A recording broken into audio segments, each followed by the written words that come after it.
What's up? What's up? Hey, everybody. Um, Sorry, my cat's all over the place. Just gotta wait for him to settle down. Hope everybody had a good weekend.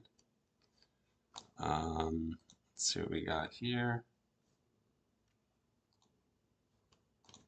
We have the combine up, which is fine. Actually, what I wanted to do was pull up my XFA.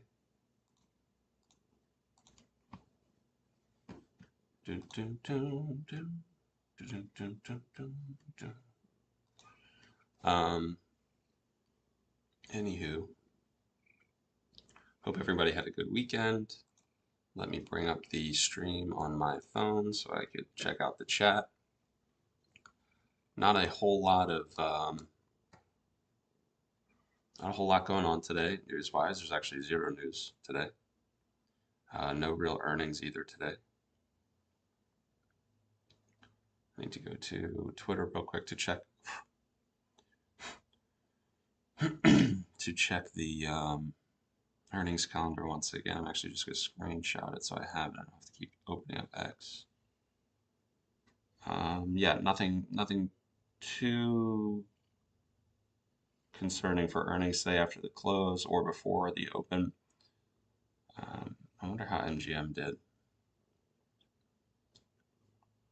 But yeah, so really big earnings day is Wednesday. We have Robinhood, Meta, Qualcomm, Microsoft, a lot of big ones. Then we have Amazon on Thursday, Airbnb on Thursday, Reddit on Thursday. So towards the end of the week, we will have a little bit more going on.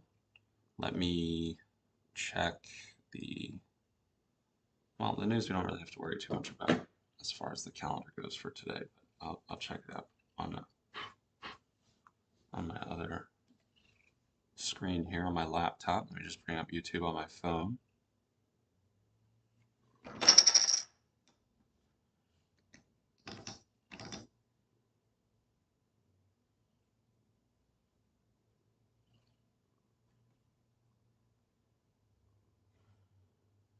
Okay, got the stream set up on my phone so I can talk to everybody.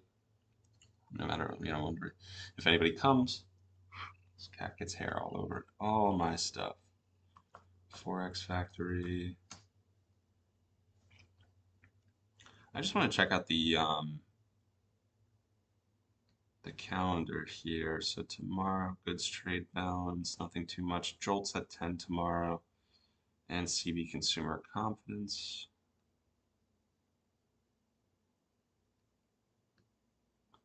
Wednesday, a big day, not far. So it's actually NFP week, right?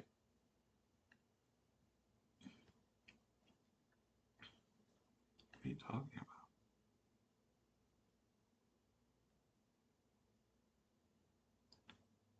Yep, NFP week this week, so gonna be kind of careful.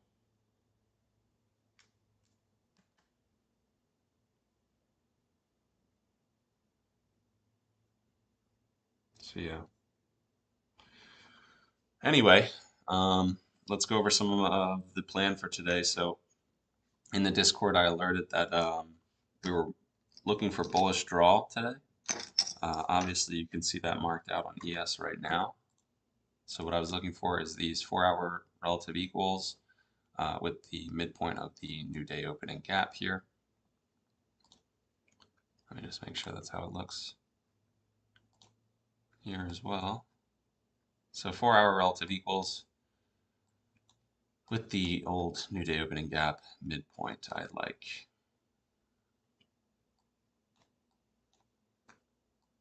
We do have this gap all the way up here, but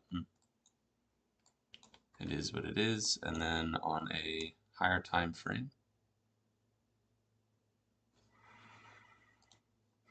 I do like the daily rejection block on NQ.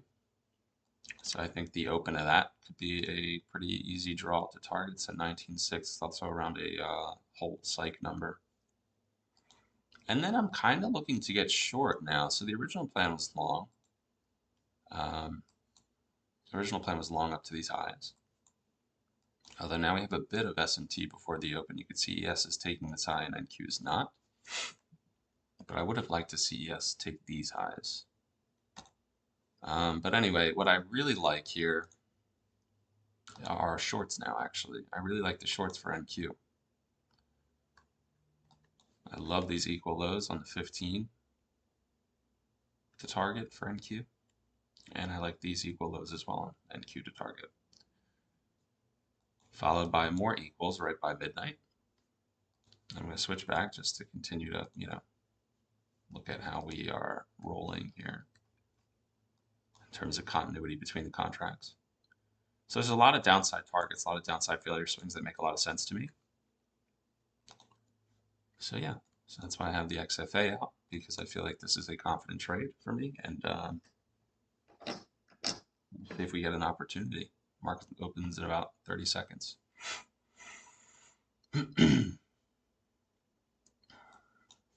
So typically, I would be trying to get short here right now. But because ES left short of a target, yes, there is the S&T, so I will chase shorts lower. I'll just have to wait for a little bit more confirmation. I'm afraid on the open, if we want to rocket up and take these objectives, that may be the case. So forced to kind of wait, just due to structure, and that is what it is. So I'm looking at the 5-minute. Topstep's still having candle problems.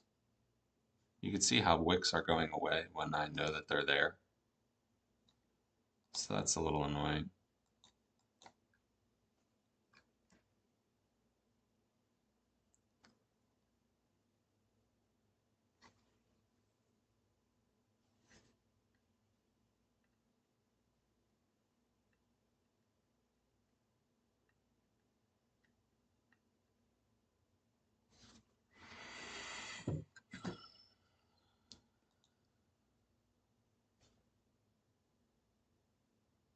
I like that I left these lows alone.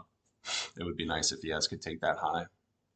Just giving me more downside targets, which is good. I'll take them. So ES just shot through that high now, which is cool as far as our targeting goes. See, this is Topstep. Do you see that? Look at that. So we're in the 5-minute. Okay, it says that there's no wick here. I know that's a lie. See? Something about this needs to be fixed in weeks. And I've tried to bring it up, and they kind of said that they brought it up at level 2 and there's no problem, but there's obviously a problem.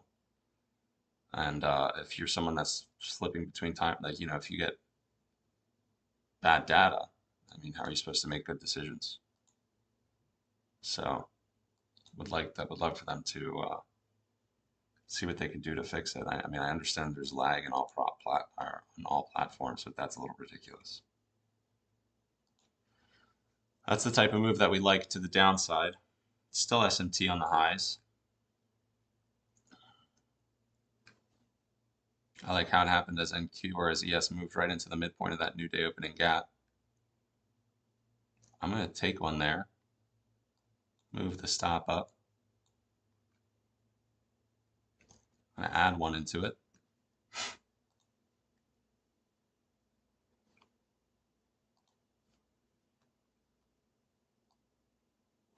Move the stop above that high again. Really don't want to see NQ taking this high.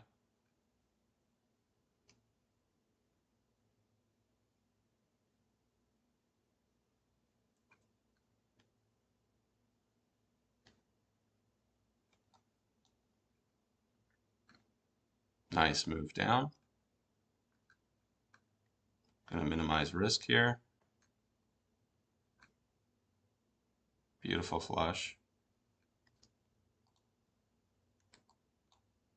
I definitely do want to hold for these targets down here. I mean, it does make a lot of sense to me.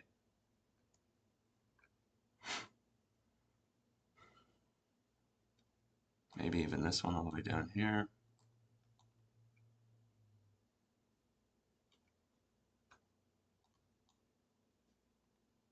Probably should have even added some more size. I mean, this really was the trade that I was looking for.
Just wanted to see where I was at there in terms of profits.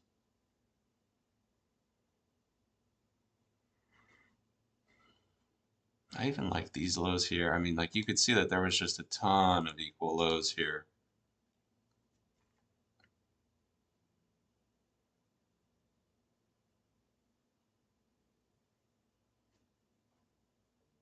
And the SMT was, that was the culprit.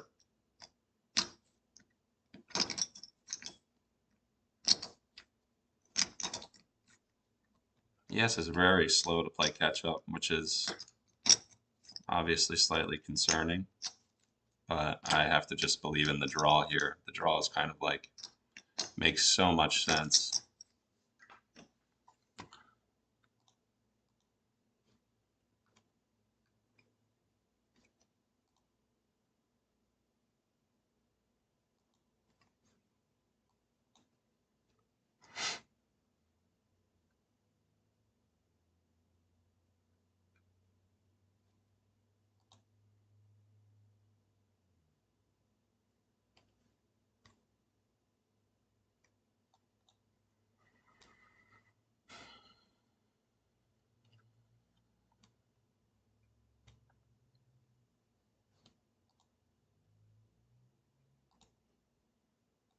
Trying not to be fearful of retracements at this point. In reality, just almost welcoming them to see if I can get a little bit more size on the trade. Again, this is a very high confidence trade, so I'm almost happy to see if I can get something in. So this you could say it's a little too rich for me, but I would kind of, let's put it this way, if it were a combine account, I'd probably add into this, um, even though it's a little bit higher risk, just on the change in state, assuming that this is my new sort of invalidation point.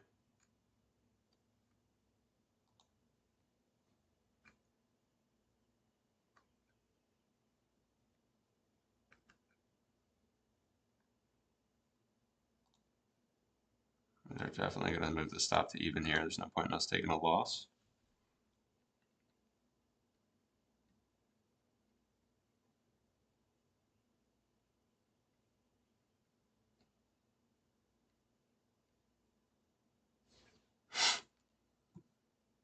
On NQ, you can see we came up and just tapped the new week open there perfectly. And now we're starting to kind of reject off of it. Definitely believe we're at least going for this set of lows.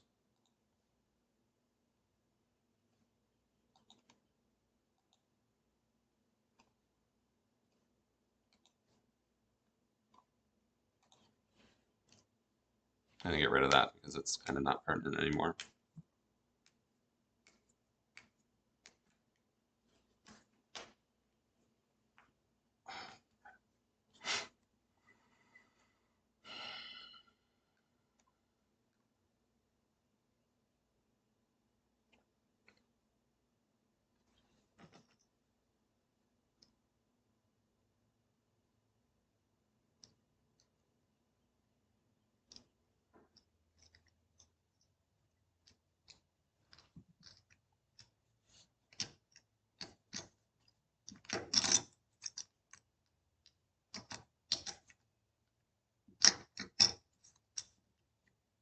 So we are lagging a bit.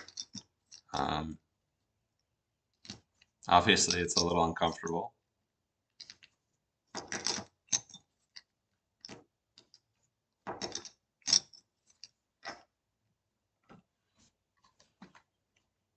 You know, especially considering the other indexes are relatively strong, US and Dow. That is a little worrying.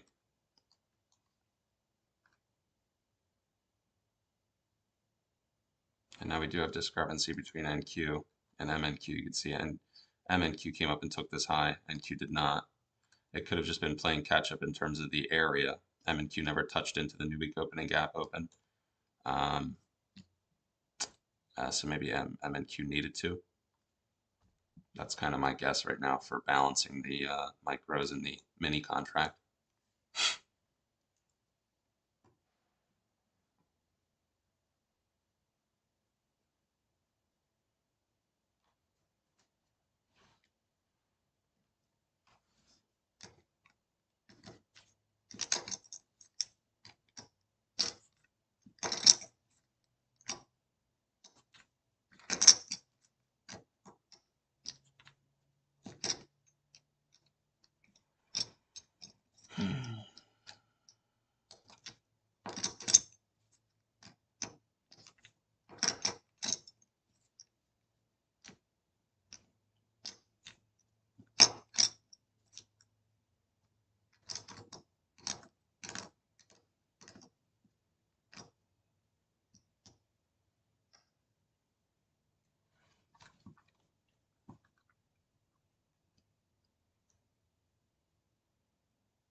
Definitely a scary move there.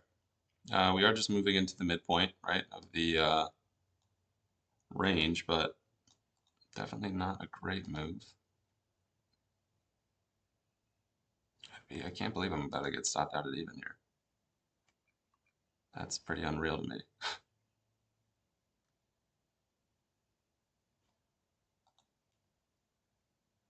Wow, that's nuts.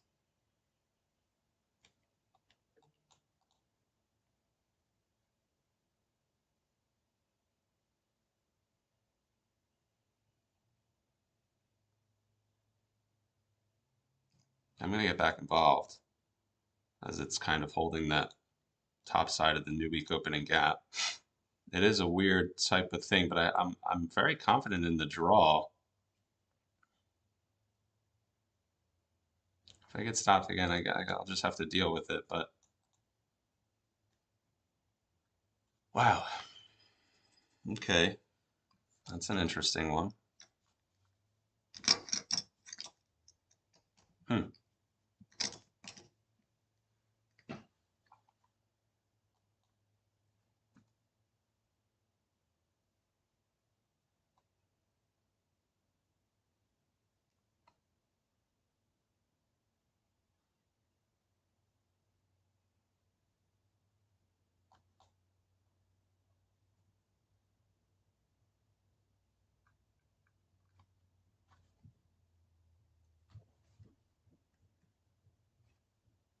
That's really crazy to me. I'm really surprised we didn't get to target.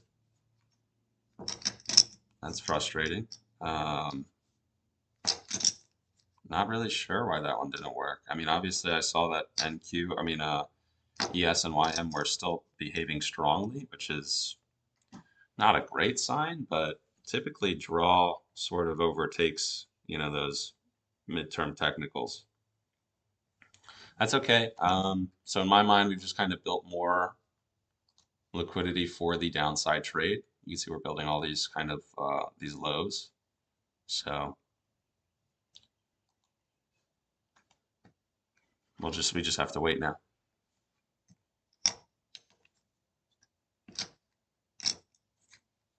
Wow, I'm still like I'm super surprised at that.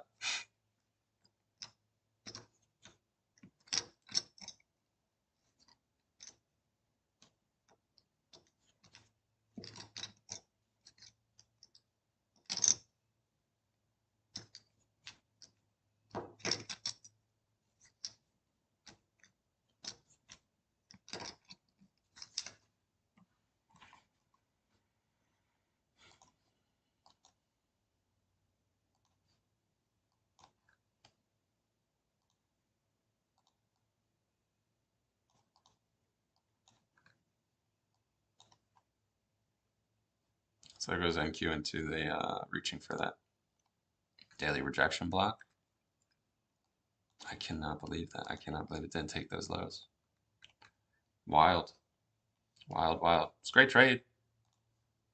You know, perfect entry off the SMT in that 15-second microstructure. I mean, it's absolute killer. What are you gonna do?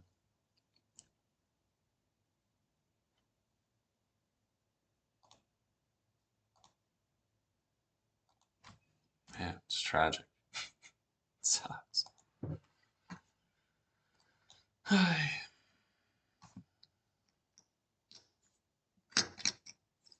Piece of me was saying, you know, take it off, lock in the 200-day. You know, it's 1 day of $200 to, you know what I mean, off the list in order to be eligible for payout. Obviously, it was first trade of the account, but it's always nice to just knock out those $200 days so that we can sort of build without any requirements. But when you don't really get these obvious draws all the time. So for me, I mean, it's worth it to hold. I just again, I still can't really believe it didn't take any of those lows. I still think it will. It'll probably turn around here, but just gotta wait. Just gotta wait for my shot here. Wow, cannot believe that, man.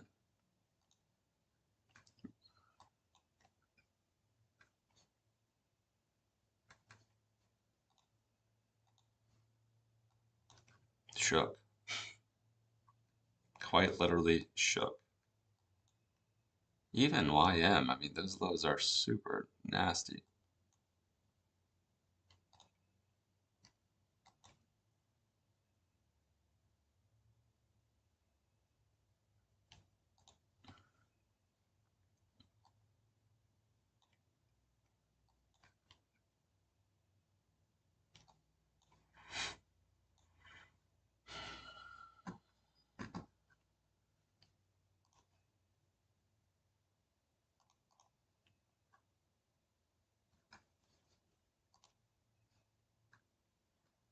Hmm.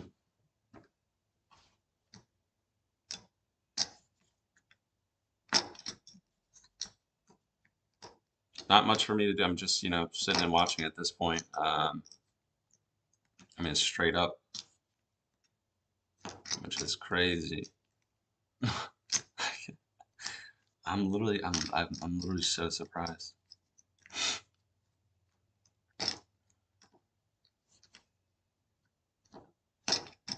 So, I mean, look, we've moved up now. Okay.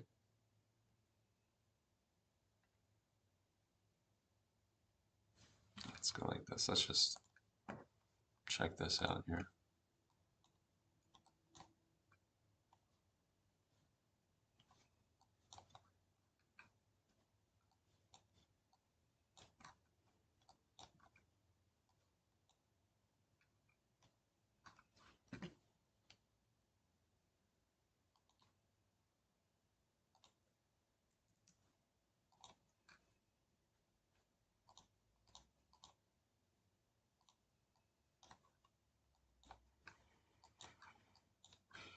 So you have the breaker here, right on the 15-minute.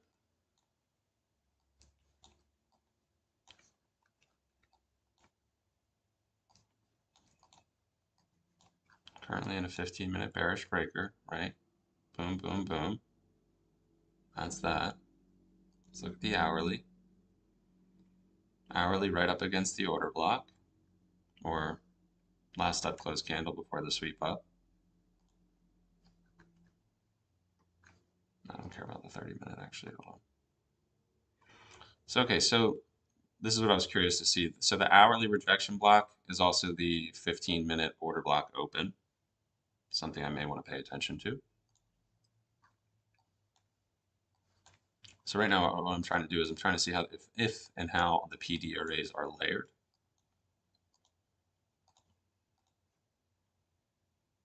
And it's just about above a quarter of this wick, of the daily wick.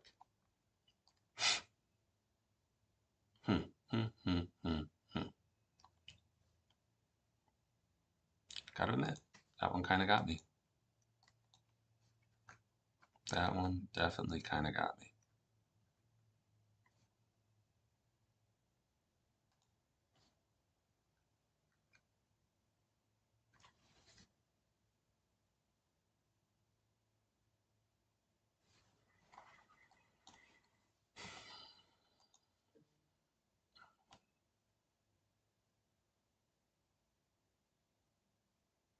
Okay, there goes the spike down.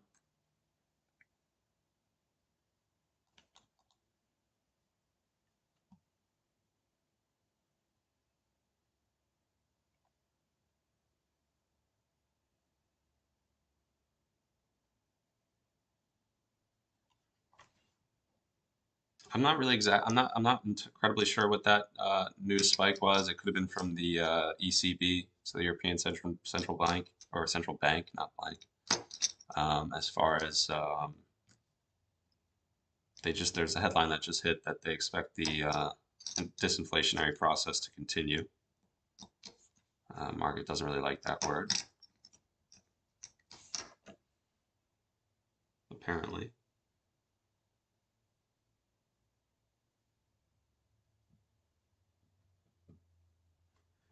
ECB, we should not rule out rate cuts below the neutral rate. I am still bearish. This is a very, very difficult one. I mean, we could see we're using this gap that I originally got short off of.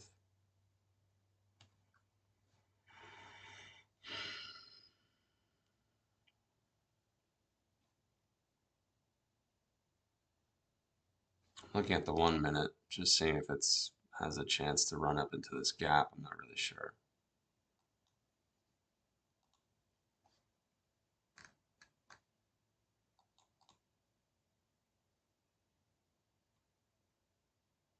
SMT between these lows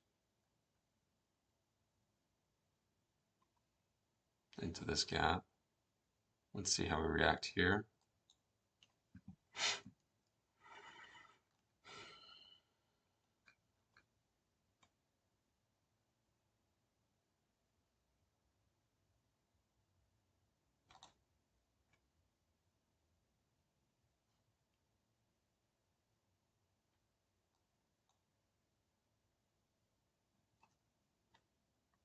I took the short there. We are still holding that gap, but I'm hoping that it's just going to puke down. I could be wrong. And in that case, I would just need to find a better place to get short. Maybe up higher.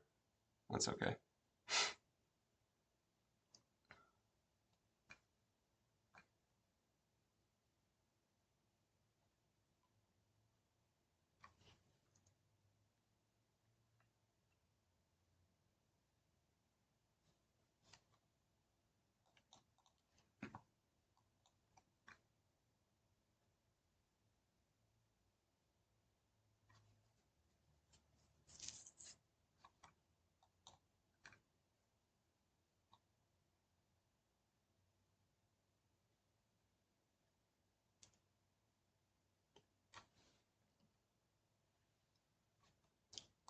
I'm looking at the 1 minute, this wick, this long wick here on my TradingView screen, just to see, just to keep an eye on where we're at.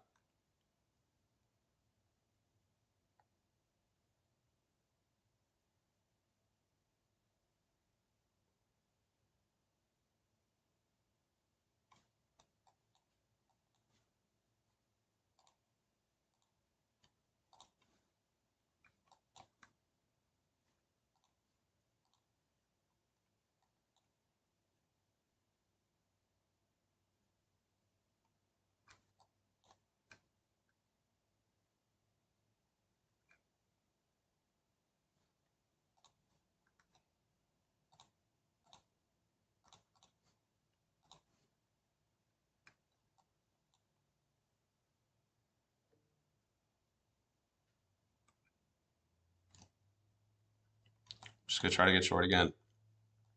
Be confident in the lows. I like how we're giving up the midpoint of the previous M1 range. Like I said, I really do feel like it's got to take these lows here. I'd be super surprised if it didn't.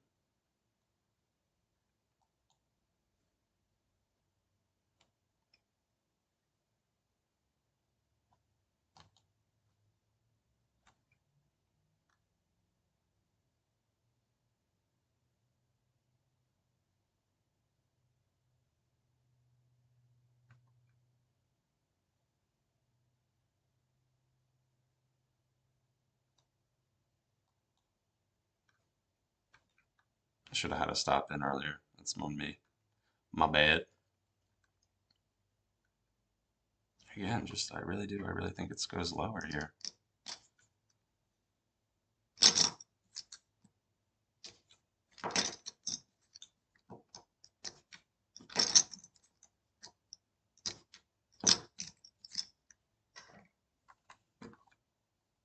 You can see ES is finally playing catch up to the downside. I like that move to add a little bit on this NQ short, but I want to just be patient. I feel like if I get too greedy, I'm going to pay for it because it moves my average down.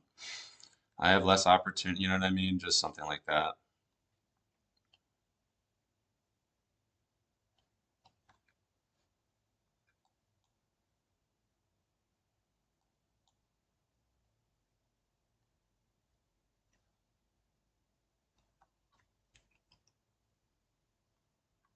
Definitely thinking of running the stop to even now.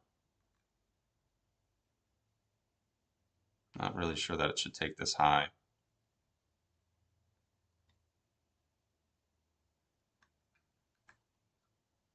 Feels like we might actually really melt down. Like after taking this already, it feels like we could go into this gap here.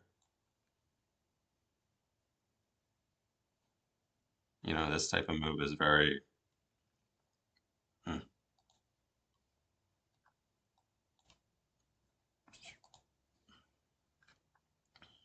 It's a shame I had the right idea up here, just couldn't really get on side with it.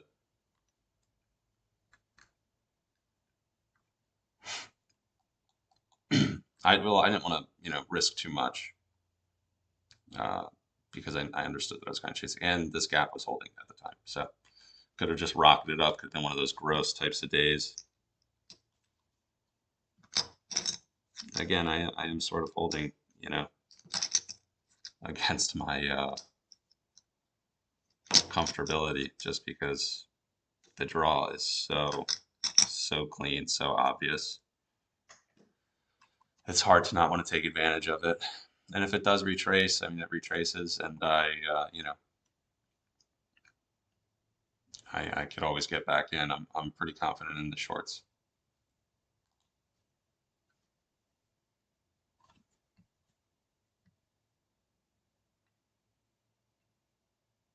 Some SMT now between ES and NQ on these lows, but it looks like NQ is going to do the job to clean that up.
Nice.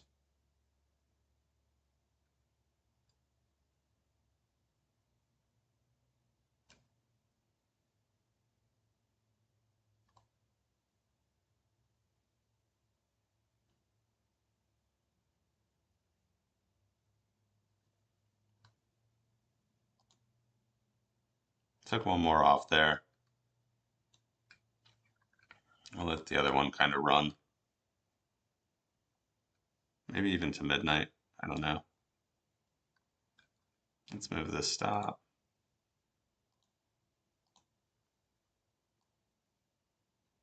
To lock in a $200 day.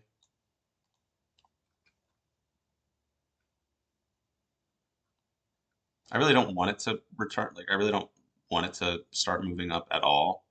I think it should stay pretty heavy here, but I'm definitely not losing out. It's a killer short. See, this is when the draw is that obvious, you kind of have to just trust it. I like that move. It shouldn't take that high. I'm going to lock that high in.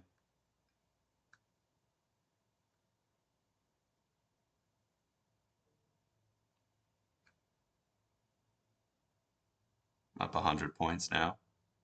Looking for these lows. It's really starting to stutter here.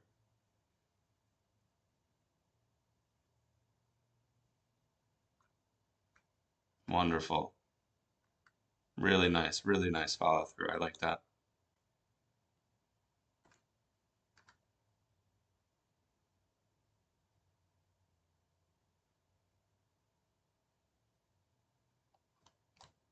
This is the part where I jam the stop to lock in 100 points. And we just kind of let it take us out. What's up, Old FF? How are you, man? You were in the stream on Friday. How are you, dude? Sorry, I was kind of locked into the trade there. I hope you're doing well. Sorry about that. I was just kind of really trying to focus. What a weird morning, right? I almost I mean, I have no regrets, but I do wish I kind of like in hindsight, obviously hindsight's 2020. I wish I had taken my $200 day, although I would have never gotten reshort. I probably would have locked out the account. So it worked out how it worked out. But I was going to say is like I wish I had taken my $200 day down here, watched it turn around, feel like a genius, right? And then get reshort again to get into these targets. And like I said, I typically, you'll see when I'm trading this account, if I'm trading this account, you'll see like as soon as I hit that 200 number, especially in the beginning stages when I'm trying to build, like, get to that, withdrawal point. Sorry about that. You'll see that I'm definitely, I pretty much just lock in the money because right now the only goal is to trade unrestricted on this account, as far as payouts go. You want to be able to lock in the 5 winning days, of 200 or more. And so that way you could trade freely and you could take a payout whenever you want. So if you had a big day on the 7th day or the 6th day, well, now you're entitled to half of that big day, as opposed to if I make a big day right away, which I was kind of actually hoping to do today. I still have to lock in 200, 5 days or 4 more days of $200, which is fine, but obviously, you can't get paid. So I was actually kind of in my head this morning, which I'm kind of actually, just to go over some things, I'm pretty proud that I didn't completely lose it. Not to be like, not that I'm unraveled that much, but or not wrapped so tight to where I don't have the, mental strength to control myself.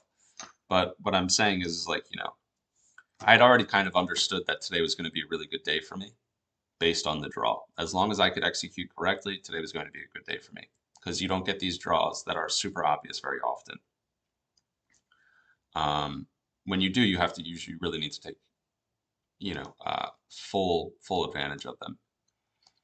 This was obviously a little bit scarier to get involved. I was willing though, willing to take the risks of chasing price because of the draw. And if it was going to draw down on me, then okay. I'm just trying to think of how I kind of, like, again, this was the trade. I kind of wish I had a little bit more size on it in the morning. Probably would have been more apt to take a partial. But again, I don't know what I would have done. It's hard to say that I would have taken a partial, or if I had more on, I would have had the opportunity because, again, my mind is already set. I'm going to lock this out, by the way.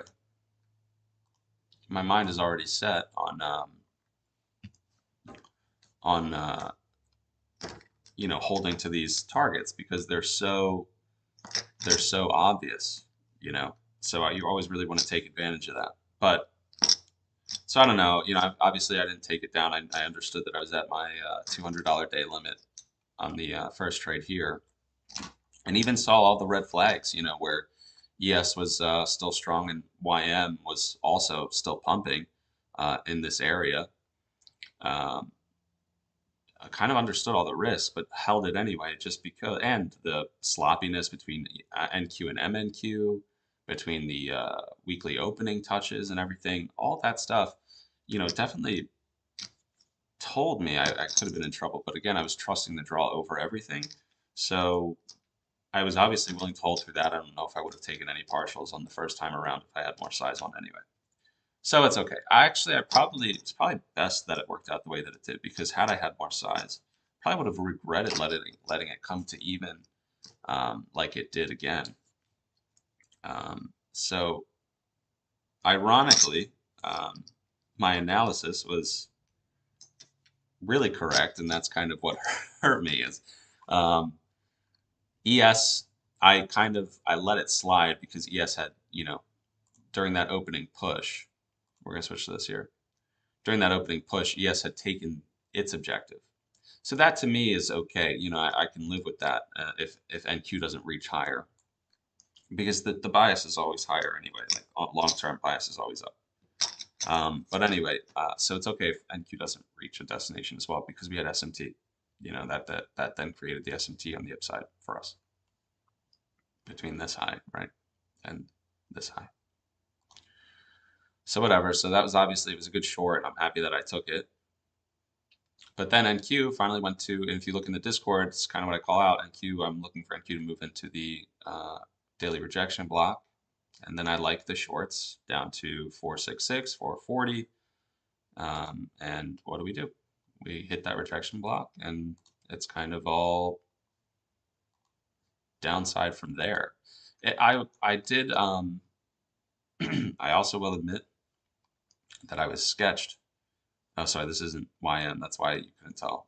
Like when I was looking at the 15-second chart, like for the trouble around here, you would see it. Well, we could switch back to it if you want, but I wanted to look at NQ because there was a couple things that I didn't really like. Well, one, I didn't like this high, but again, I was willing to, like, I would risk the structure over the draw to the downside. I was okay with that. Two, what I did not like was when I was short, and that's why I placed my stop where I did. Probably would have still gotten stopped out. I think the next obvious stop placement is obviously these highs over here. But if you're going to place it over this high, you might as well place it over the up close candle high. So I'm okay with getting stopped out where I was, but the main concern why I was very cheap with my stop and why I was so tight with it was because of these equals. So that structure I don't like, especially because that's the 1 minute fair value gap structure. Like if I go to a 1 minute chart, those highs are this gap here. Could it have been a breakaway? Sure, but you know, I don't always know when that's going to happen. I don't really, like, sometimes I really have no idea when it's, I know it happens around the midpoint. You know, breakaways will of like a previous impulse leg. I do see that a lot of them will form around here. That's why I chose to get short where I did after we lost the midpoint. But anyway, I was skeptical of price holding around here if it wanted to move higher up. And if that were the case, you know, obviously I didn't want to take all that drawdown in you know, funded account. But I switched over to NQ to see if, you know, we had taken it, which we did. So to me, I was okay with getting comfortable short again. That's why I switched over to this contract to see where I was. You also had this gap that was pretty scary, but once we lost it and we lost the EQ, I'm thinking this here is my breakaway now, my new breakaway. It should not enter into there, and I can get short. And that's pretty much it. And then it's just ride it down into you know, your targets. So it's a good day. I'm happy with that, considering all we're going to be aiming for is 200 in this account every day until at least we get to a payout window, and then we could, I don't want to say push a little bit more aggressively, but we're not going to be so quick to close out trades that are winning in our favor. Like this was actually an example. Today was an example of how I would be treating the account had after I hit my 5 days of $200. After I hit my 5 days of $200, I will be holding for targets, a little bit less quick to, a little bit slower to partial trades. You know what I mean? This today was an exception, one, because we had drawn down originally getting to the plan, and two, again, like when the draw is that obvious, when you have such an obvious draw, you do not waste that. I'm willing to, like, I'm confident enough in what I've seen time and time again to where I will gladly I would have taken another break even because of how confident I am that it'll get here. I just need to, as long as I keep jabbing, keep jabbing. Sometimes it takes a few tries to, get on side with the move that you're looking for. Obviously, you can't hang yourself in the process. You have to make sure you have plenty of space, right? Like to give yourself those amount of tries, right? But yeah, so that's the concern. That's the one thing you really want to be careful for, and that's like what I was trying to.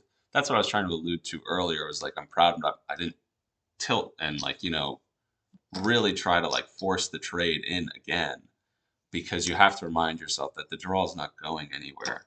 This was obviously frustrating to be stopped out at even. I mean, it was obviously a frustrating thing, and you saw me. I don't want to say break, because to me it was reasonable. I understood what I was doing. This is your up close candle. This high shouldn't really be invalidated.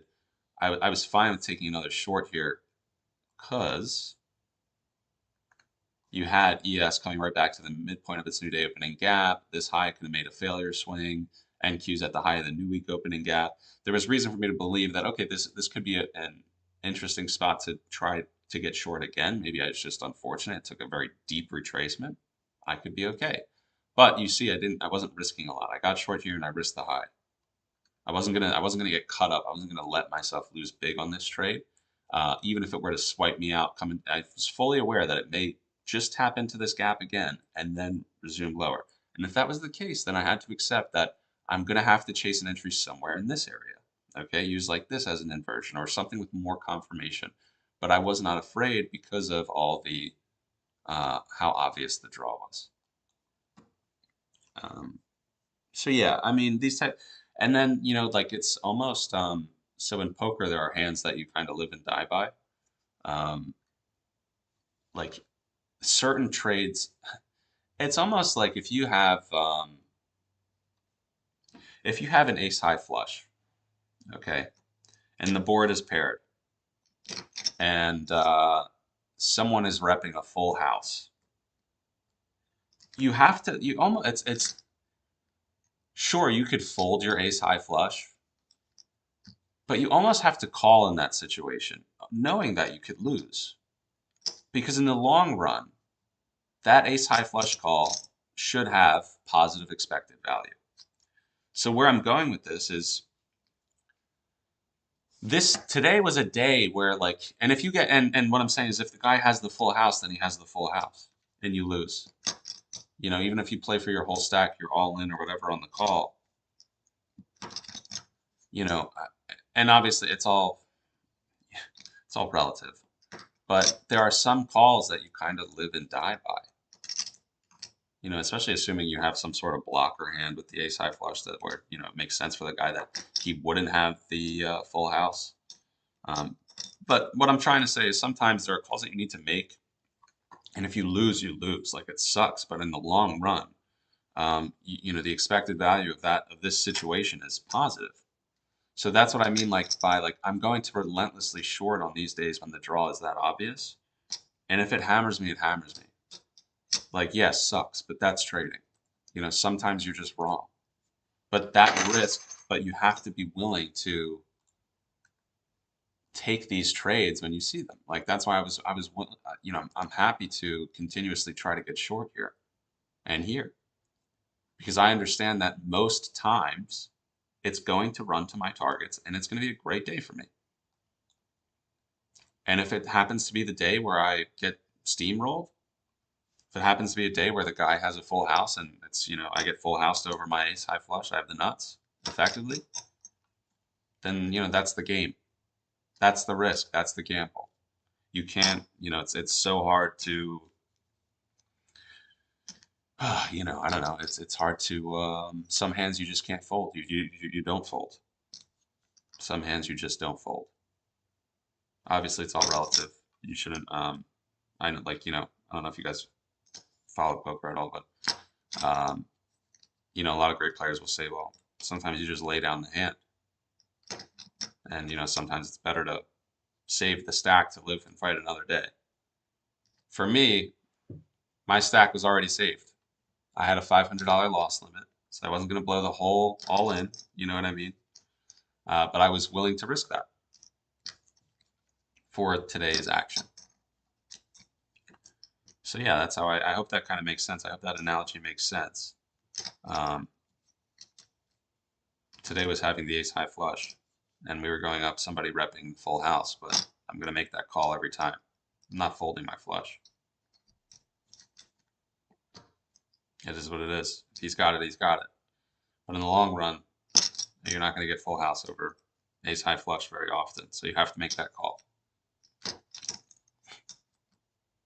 So yeah, I don't really, I mean, we can switch over to the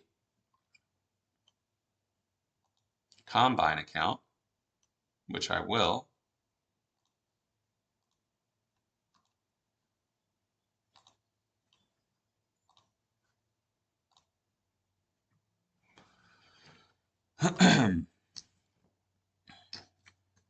Oh, so this I was already tried to get short in this account earlier. I usually don't trade before 9:30. That's why you didn't see that trade in my XFA, but there was a trade here.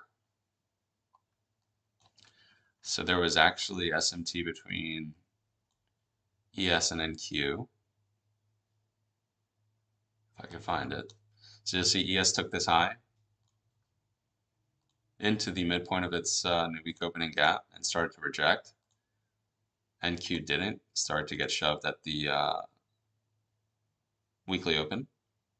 So I ended up trying to take a short in here on a retracement and got stopped out, risking this high. You guys could see that. Shorted 3 here, right into value. Put my stop up here, got stopped out, and that was what it was. So I was looking for this trade all morning. And this was at 8:45. I was thinking, I was like, well, you know, if I can't get involved in 9:30 open, I'd be happy to take it on a, you know, combine account.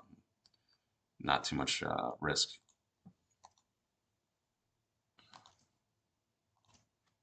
So that was that. That was today. That's this loss right now that you see.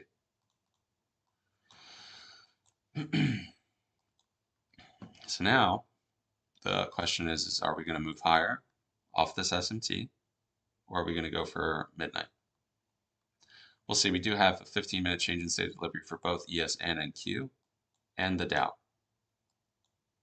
ES is holding the weekly open and now finding some support off of the new week opening gap midpoint, CE, while NQ is kind of getting stuck in the mud with a failure swing from the side of this high at the weekly open. I probably would have preferred it move into this gap, so I'm not really sure how keen I am on a short again.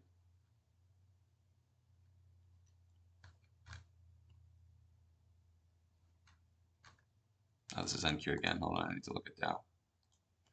My bad.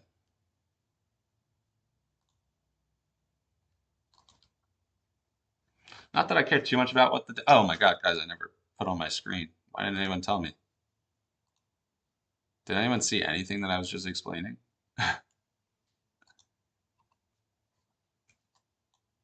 Does anyone want me to rewind that? You guys can say that in the chat if you want. Is anyone interested in me going back over what I was talking about with the small loser today from the morning?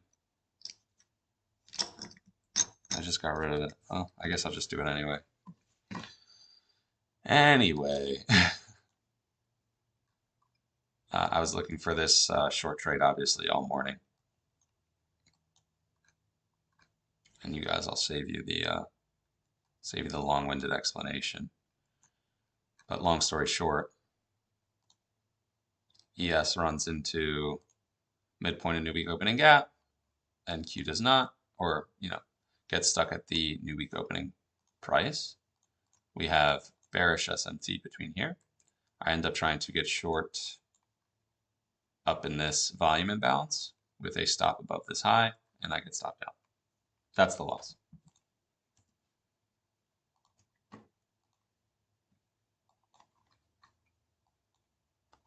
NQ really weak again versus Dow and ES strength. NQ is either going to run to midnight here, or it's going to want to make a move higher. It feels like a replay of what was happening right here, actually. And it's interesting that we're in the same spot. We'll see if they fade it. Yeah, I mean, the Dow strength. You also see that Dow took that hourly high and then just kind of puked. Was that last week's high? What is that? Yeah, last week's high. Dow took last week's high, and then we fell over. I just want to say thanks for everybody for coming and hanging out in the chat, or at least live viewing. I appreciate everybody coming out and seeing what I have to say. If you have any questions, feel free to type away. If you just want to chat, let me know. So ES and Dow still strong. I think this is where NQ kind of plays catch up into that 1 minute gap. Could be a cool scalp trade.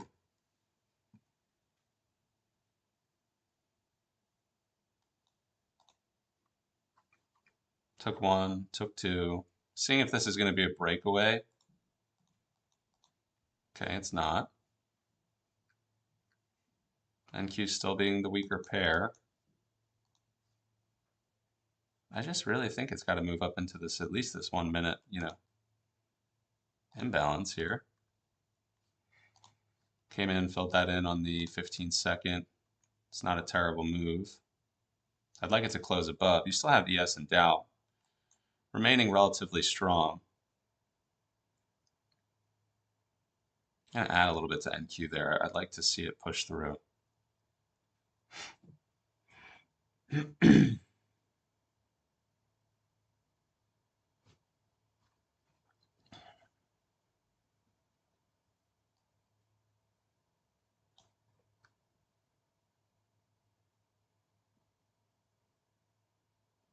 Yep, adding aggressively on that move there as it comes down, taps in, and then instantly shoots to the upside. Going to reduce some of my risk.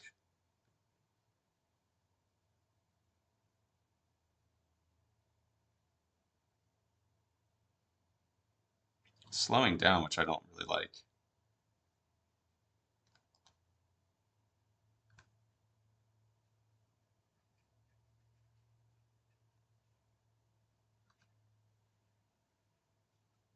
Yeah, I'm going to take off the ads that I had there and just kind of risk this low. I don't like how we stalled. Not really my cup of tea considering there's SMT. I really feel like we probably should have just turned around there. Yeah, happy to reduce the risk. Could have taken a much worse L there. What's up, Emmanuel? How you doing, man?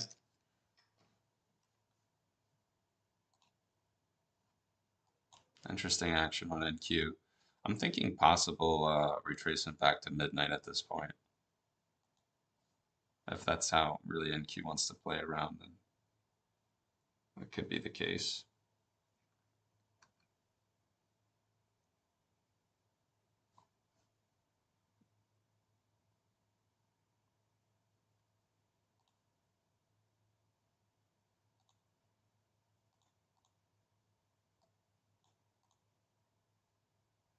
See if it gives me the retracement.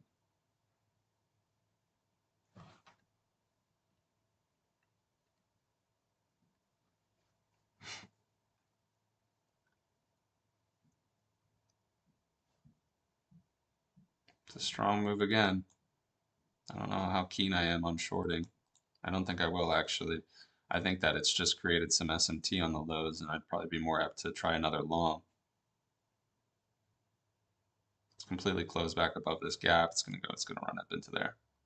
Yeah, it's a shame we got stop funded. There's the catch up for NQ. I think it.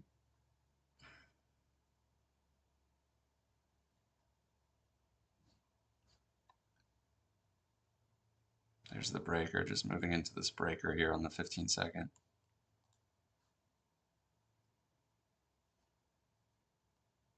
Yeah, running up. I think ES just wants these highs. Probably wants to fill up into the top of the new week opening gap. Unfortunate.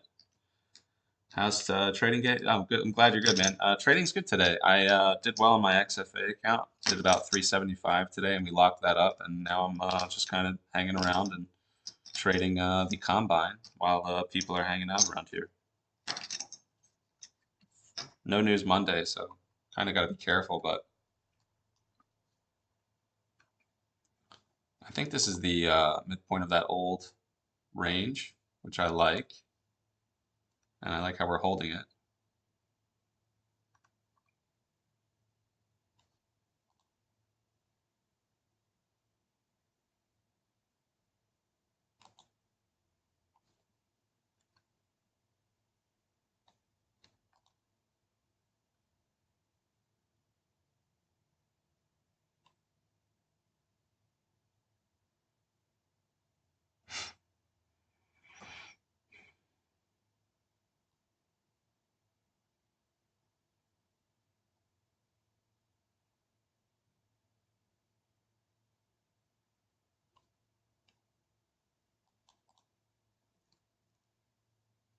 Taking a couple longs into the old gap. See if it wants to. Wow. Maybe it is midnight. Maybe we're headed towards midnight. I'm going to just give this a second here.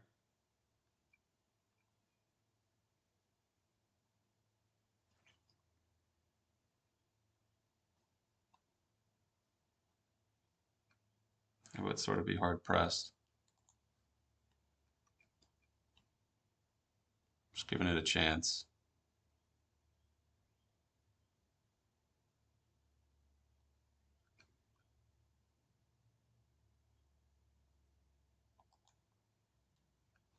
In reverse, I feel like it probably should have went straight back up to that high gap.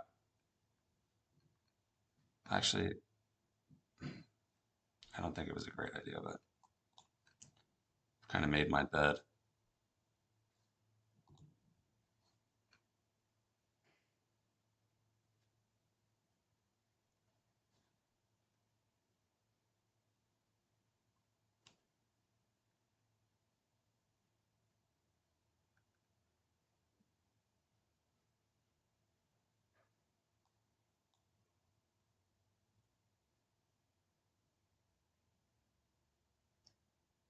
I'm adding into the down move.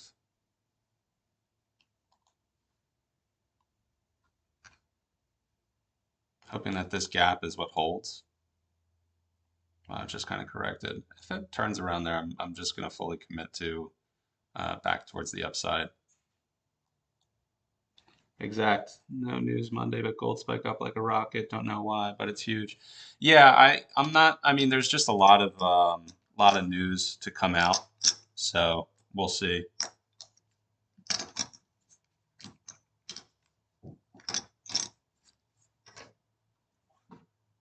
Kind of an action-packed week today, or this week, Emmanuel, as far as earnings and everything goes. I like how it rejected there. Context-wise, though, I'm not crazy about it. You can see ES is still finding support up at that new week opening gap high, and not showing nearly as much weakness as NQ. So I'm not like thrilled about my position at the moment. I'd like it to start working, obviously, a little bit better for me. If not, I'll just have to really sideline for a little bit because we're kind of in the middle of no man's land here. And I don't like this structure. I'm not super comfortable with it.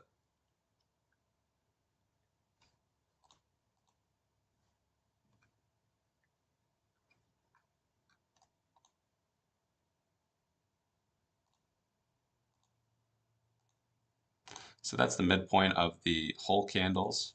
That should be an order block, and here's the midpoint of the bodies, pretty much the same spot. You can see we're getting stuck there on NQ, which I like, how we're rejecting that. So I'm going to continue to hold that trade. So this order block really should have helped price. It's really why I took the original long for us to move up higher, along with some microstructure draws on ES, like these equals over here.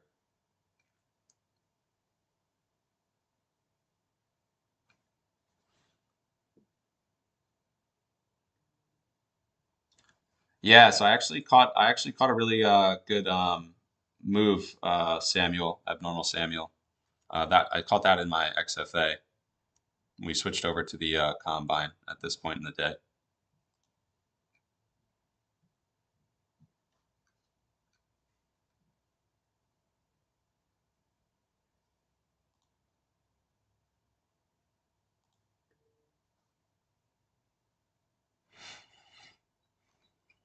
I kind of want to get a little heavier into this trade, adding a few more there.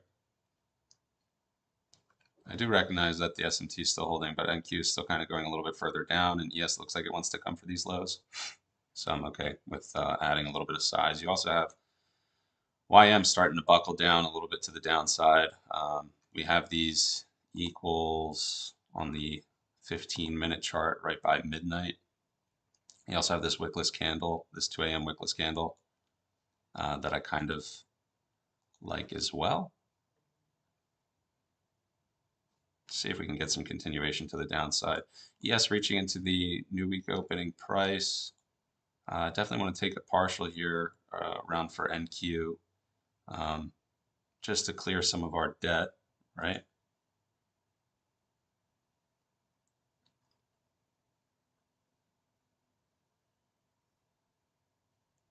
Take a couple. Now this trade's essentially risk-free.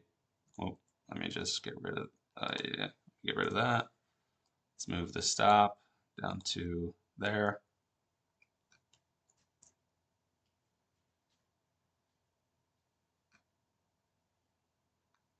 Like I said, I think it's probably headed towards midnight open here.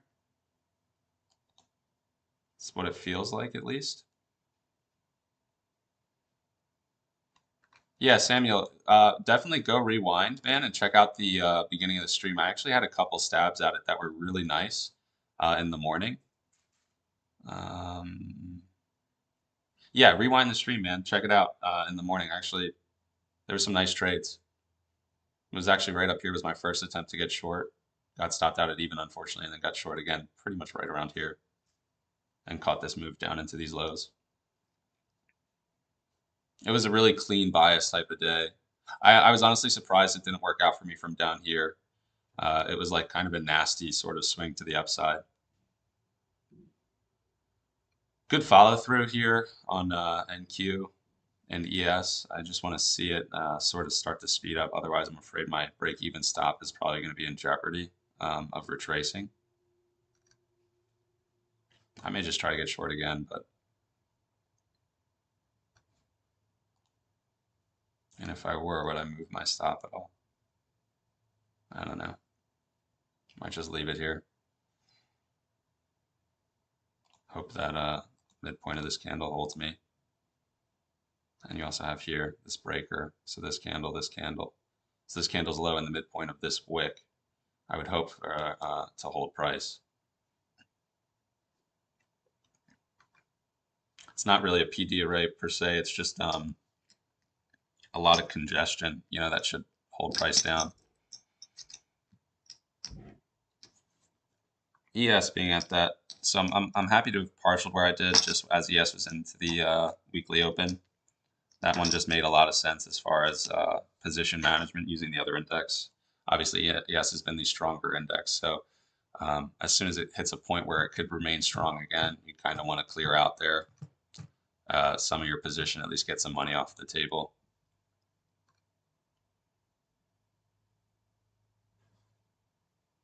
Stopped. That's okay. Got a little bit ambitious with holding that one there. That's all right. Like I said, happy to have taken profits where I did.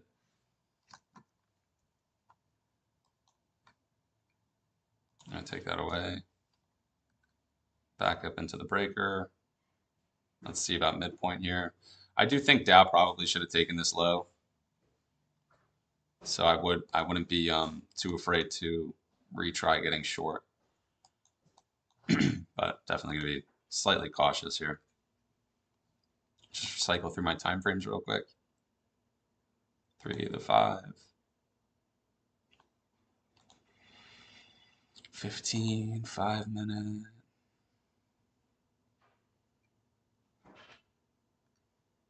Yes, teasing like the bodies want to respect the top end of the new week opening gap, but kind of be careful after having such huge pullbacks.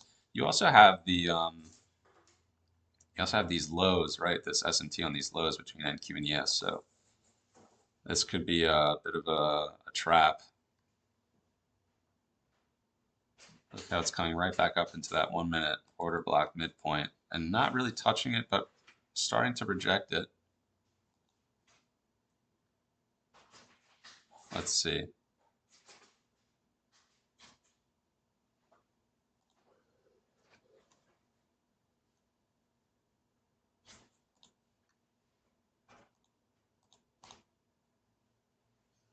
Look at the midpoint of this inverted, pretty much pin bar candle. ES still finding support at the midpoint of the new week opening gap, which is why I'm not really pulling a trigger on an ambitious short there. Still just waiting because of the support to the upside here.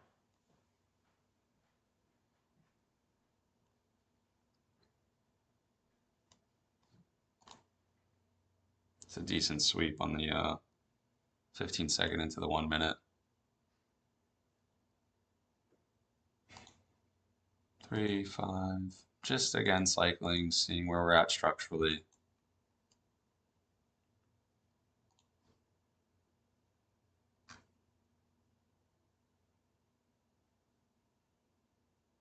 It wants to go higher.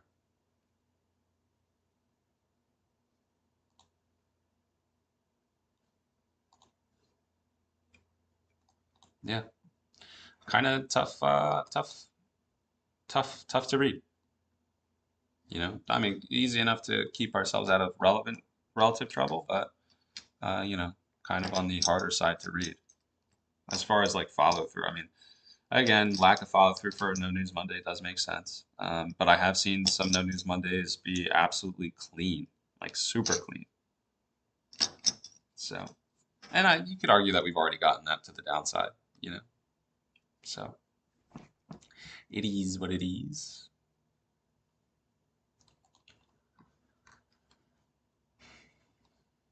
Yeah, I think NQ probably gonna make a run back up into the top side of that new week opening gap.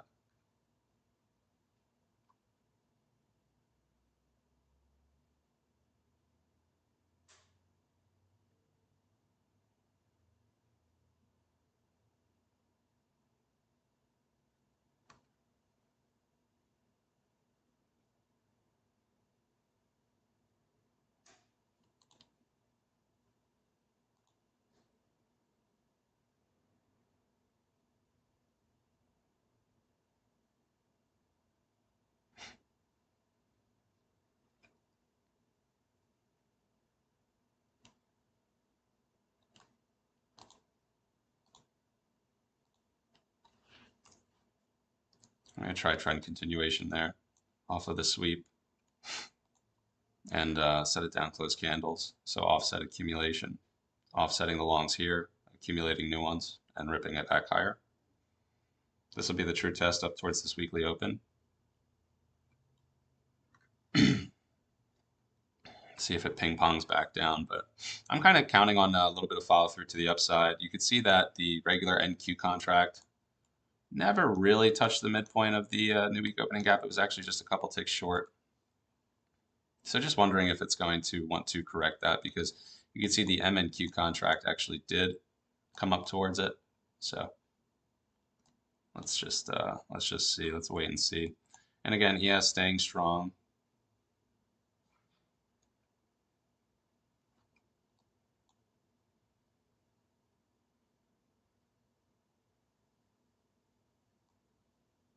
Is that like a 10-point stop? Not even 10 points. I mean $10.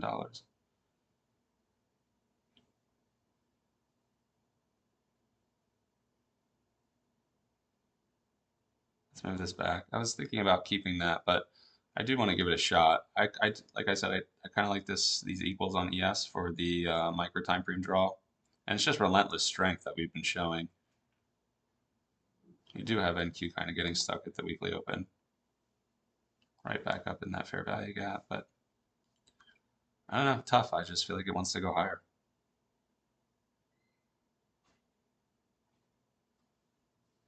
Not a great push up and rejection of the weekly open there. I'm going to move my stop below this low at this point. Just hope that it takes off. Like if it wants to run, it's going to run.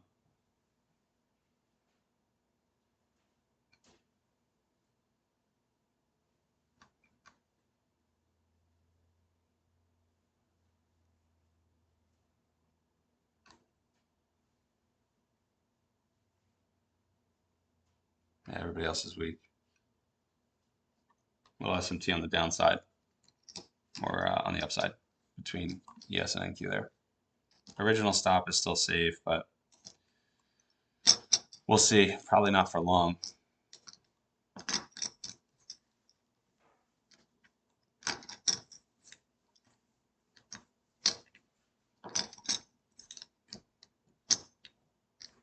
So original stop is now taken. Yeah, that weekly open just kind of happened to be a sticky point.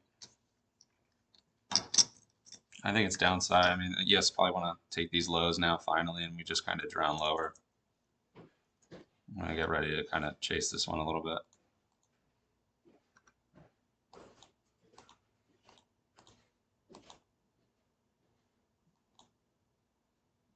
Maybe we even trade ES, I don't know. That's got to give me some sort of break. I mean, it's like a little far gone. I probably should have pulled the trigger on the reversal here as I saw YM starting to turn.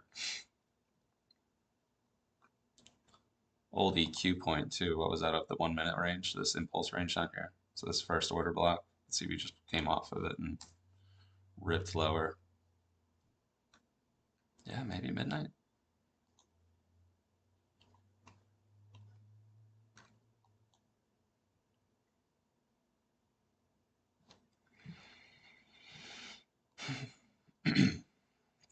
Getting short there as ES is at the midpoint of the week opening gap, and then Q kind of bites into the 30-second there.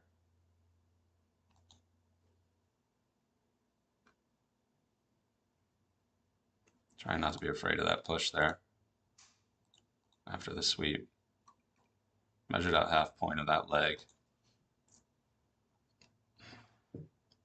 That's just kind of disgusting.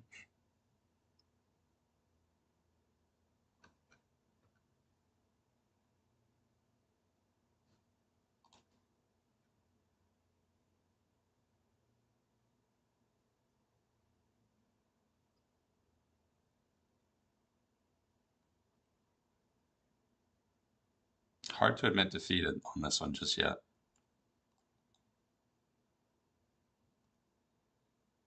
Added one just to see if I could average in a little bit. And by one, I just mean another unit of 3. This is going to be telling how we react back onto this low. So far, not great.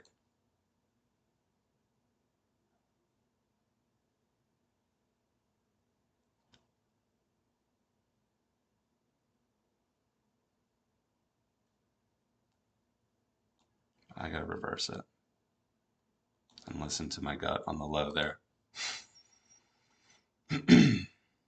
That's annoying. So just looked at this, you know, how we were going to look in this 30-second gap back down, how we kind of came down in and immediately sort of turned around and used it as a support. I feel like I'm just trying to catch the right side of the move, and I'm getting totally whipsawed today. It should really start to break out, though, if it's going to the upside. I feel like it really wants to, too. Getting stuck, but there goes ES, there goes Dow. Just need some follow through is all. I mean, NQ still getting stuck at that weekly open. That's just not a great spot. Or at least to be positioned like I'm not positioned in the best area. I'm like right up against it.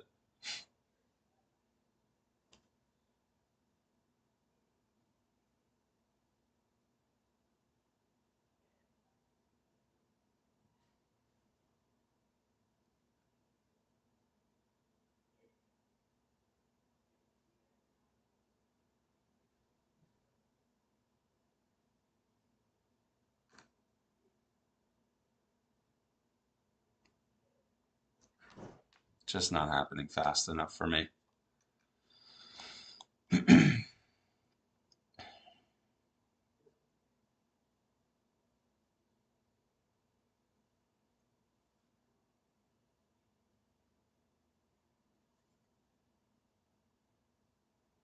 watching my trading view charts to see if ES or NQ takes this next 1 minute swing high to the left of us. Obviously, MNQ just did.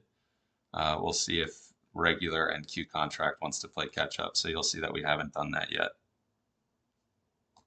So that's why I always have the trading view contracts up to the left of me.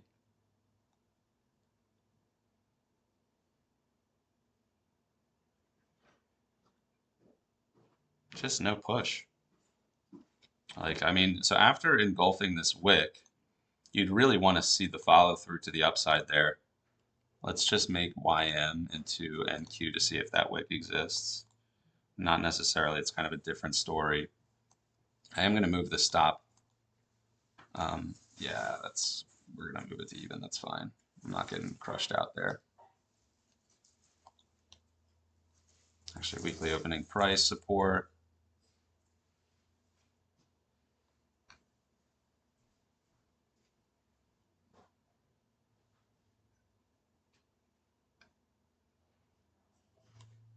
I'll try 3 more, but I'm going to risk this low only.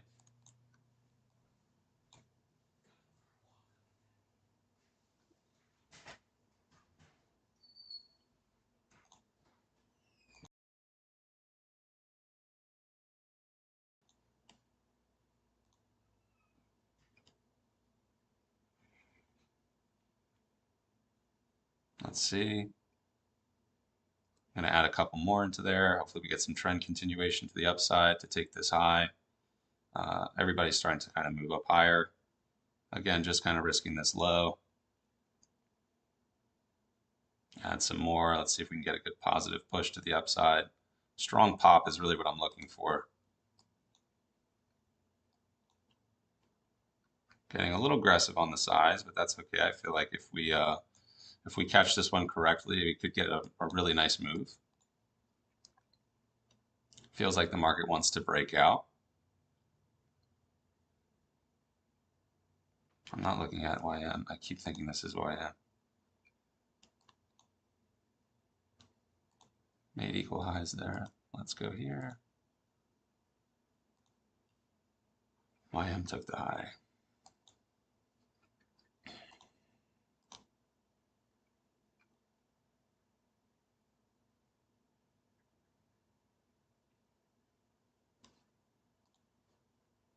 Just not a breakout market, I guess, you know. Which I really don't typically trade breakouts very often, but I'll add into them. Like obviously the original trade was down here. We're going to get stopped, I believe.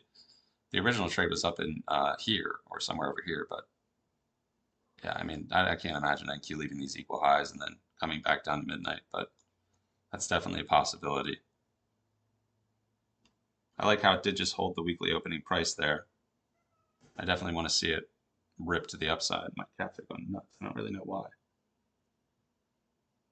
A little distracting. Oh, they're fighting. That's why. Hold on. Let me fix this. Yeah. Come on. Yeah. Hey. Elf. Leave him alone. What are you doing? What are you doing? Leave him alone.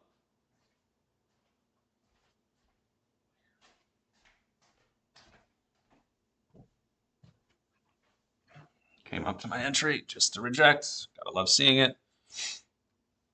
If we get stopped out, it's here. It's ugly.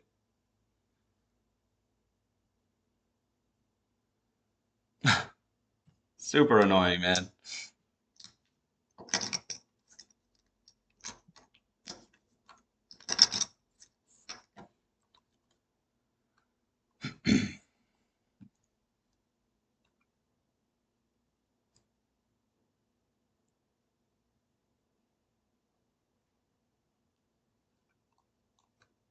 I want to see it invalidate this high. That's why I'm adding again. I'm like pretty much making the same trade.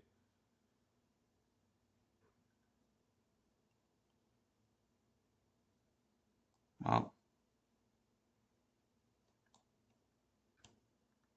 man, I just cannot get on side.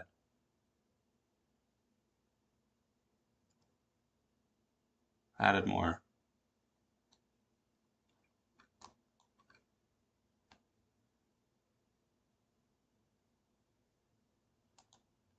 Screw it. And then, what we'll do is we'll place buy stop buys 15 above for a breakout to the upside. I just had to respect the order block here. That's why I reversed. I got long hoping it was going to invalidate it, but the risk was that I just need to respect the technical there. And then I put a stop market buy in case it was going to invalidate it. Then I was confident it was going to the upside. So now, I mean, if we can get a move to midnight, that's huge. Although this is midpoint of this here, and we're holding it, that old order block. What is that on the 1 minute? See if it wants to reclaim.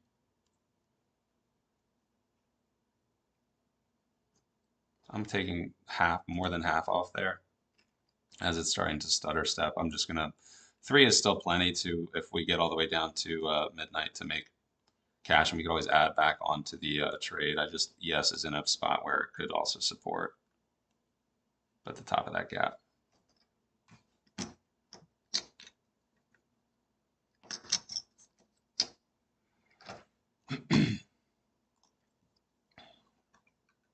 Yeah.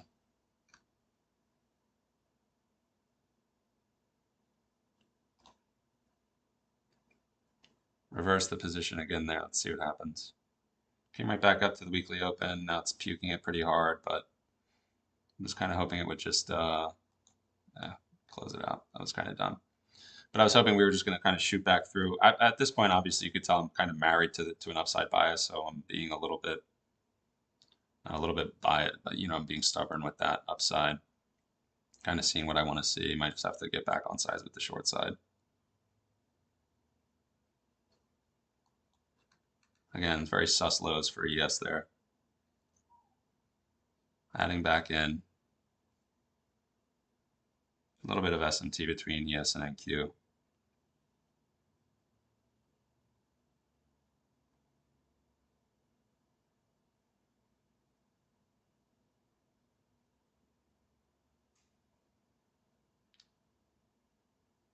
Really need ES to catch up. That's what I'm really watching here is ES.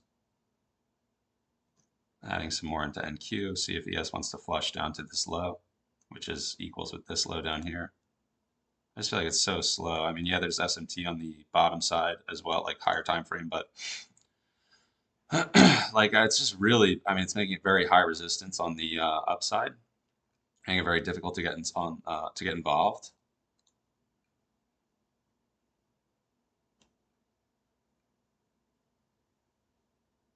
Okay, so there goes ES a little bit.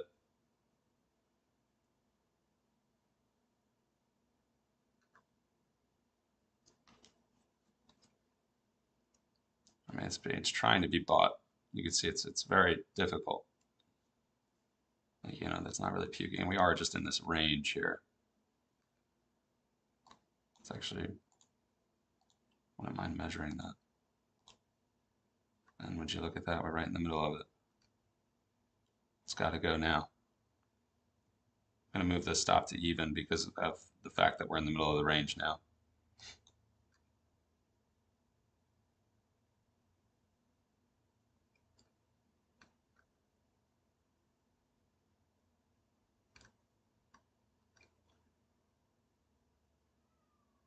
Let's see. I don't know if you guys hear my cat meowing right now. Elvis, buddy. I think he's trying to get my other cat to go find him, because they were just fighting. So yeah, midpoint of the range. Let's see if it gives it up. Would be nice. So close to the stop here. I mean, that's insane.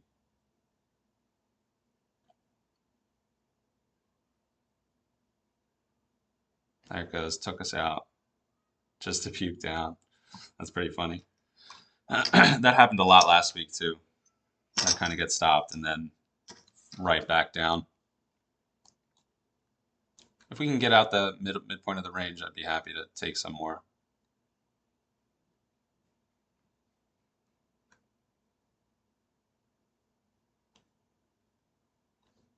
Man, it's really trying to sell me the upside here. Like crazy trying to sell me.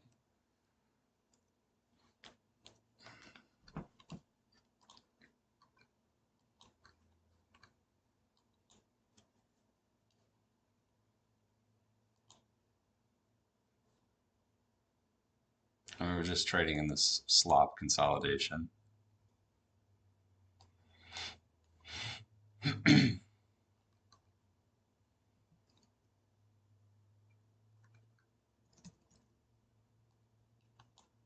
Shorted a whole bunch there after the sweep of, this little formation. Let's see if it wants to give up the midpoint of the range and move off lower.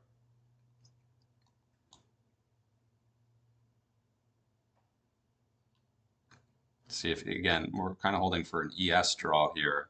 We're trading NQ, but we're kind of using ES for our targeting purposes. Obviously, NQ, I do like that midnight opening price, where we're at. We're right by 11. ES still staying strong. That's just very difficult for me to believe. I got my cats all over me. It's very hard to concentrate right now. Excuse me, buddy. It's a strong push. I want to give this fair value gap a chance, though. I don't want it to hold the midpoint of the range. Like I didn't want this candle to wick back up and hold that with the body. I did not want that. I'm actually going to use that as my stop now. ES into the midpoint of the new week opening gap, and Q continuing lower. Again, I'm kind of sold on downside for these targets, but ES is just really making it a bear to. Oh, man. ES still getting stuck at this midpoint of the new week opening gap.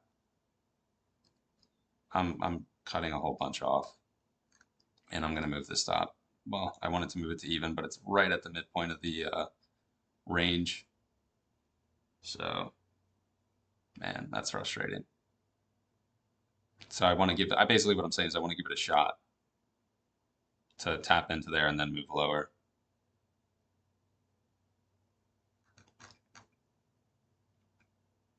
ES took that high. Technically, this one should be protected now. Let's see if it really starts to spill. It wants to. I added into it. I just need ES to go lower. NQ is really trying to move lower. And that was a pretty decent bit of SMT from this high to this high. So the high was protected right into the midpoint of the range. Let's see if we could break the range and move lower. Like NQ at least should take these little lows here.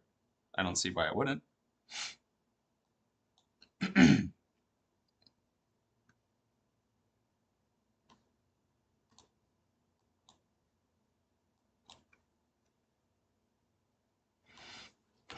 So microstructure SMT there.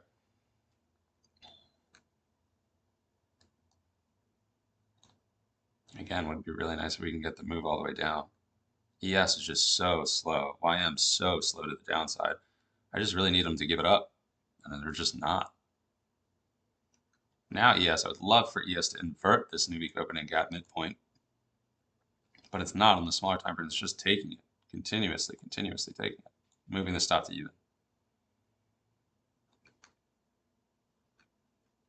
Yeah, it ticked out there. Just looking for it to drown and it won't drown, you know? New day opening gap with yes. That's a good rejection. Oh, might end up getting short once again.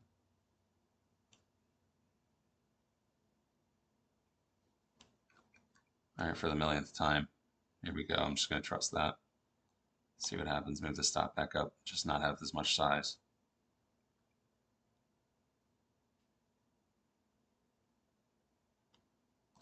Give that a shot.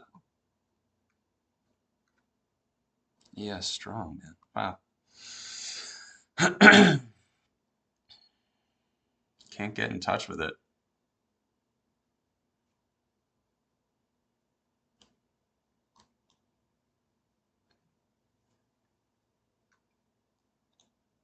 Crazy.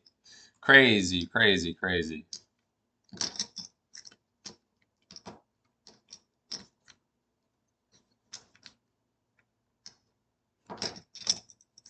Just no real follow through anymore.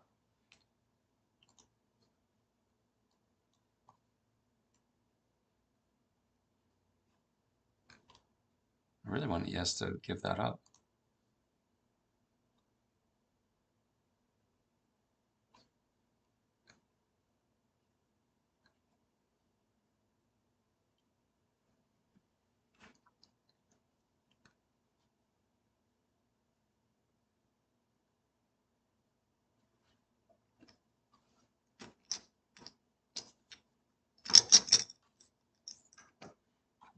Holding the range equilibrium, but I don't know at this point. It's a little suspect. I do like how ES is rejecting the top end of the new week opening gap and the bottom end of the new day opening gap. But it's holding the midpoint. And it's had 1,000,003 opportunities to go lower and just never did. So best trader is the one that could adjust to market change the quickest. Yeah, I agree, man. I agree, I agree. So I'm trying to cut the losers really quickly and let the winners run and even add into them, but we're just having a hard time getting the follow through. Albeit it's a little more aggressive than I usually trade as well, but that's okay.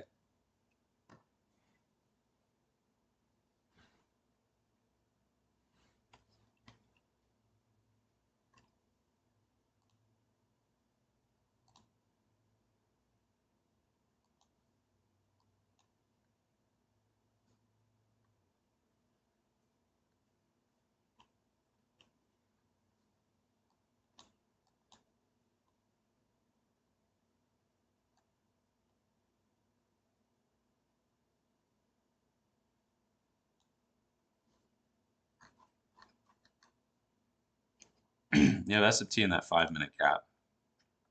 NQ has yet to reach into this 5-minute fair value gap. ES has.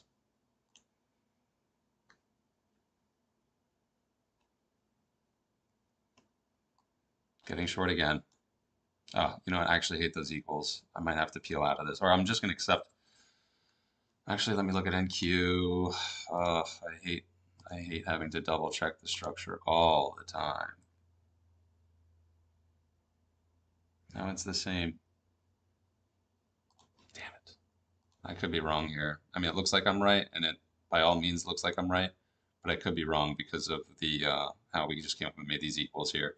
If ES doesn't start to puke the lows, I mean, it's a valid idea in terms of the S&T between the 5-minute and the 5-minute. Then you have the 15-second, which is the correlated time frame pair. We have a change in state delivery here. Comes up into the range midpoint, completely rejects it perfectly within the bearish fair value gap. So it's a very valid setup. I just don't like how we made these equals here. But I'm kind of just going to live and die by them right now.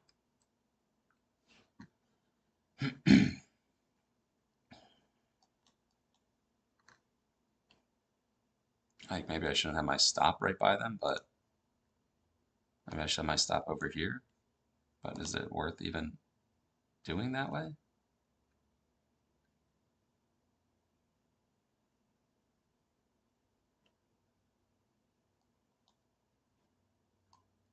Do I just trust that it's going to go higher?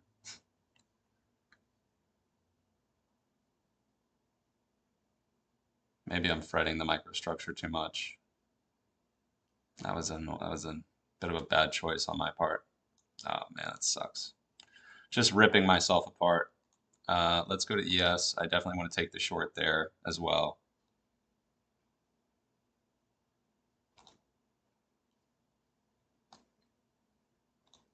I like those lows. Just going to kind of believe in it.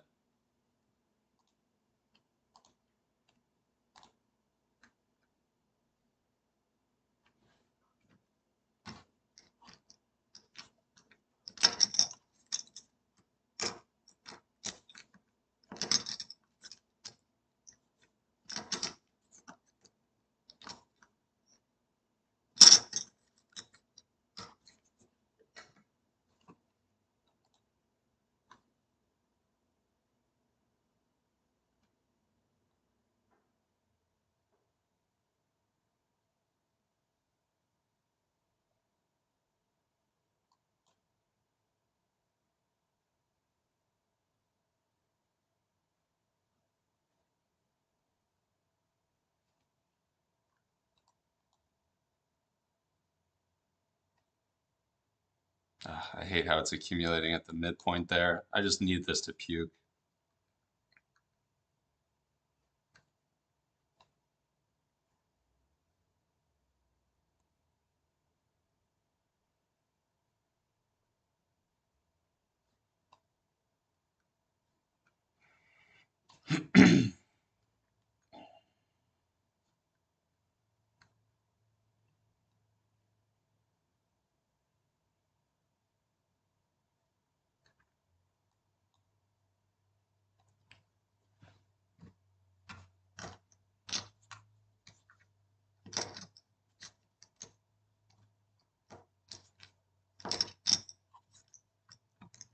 Oh shoot, what did I do?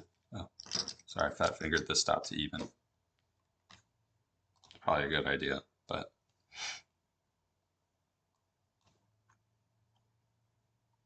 so moving lower nicely.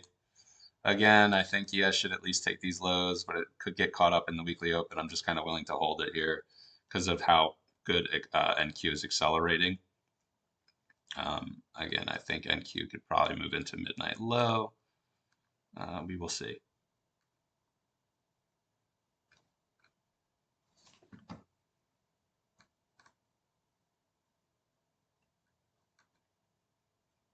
I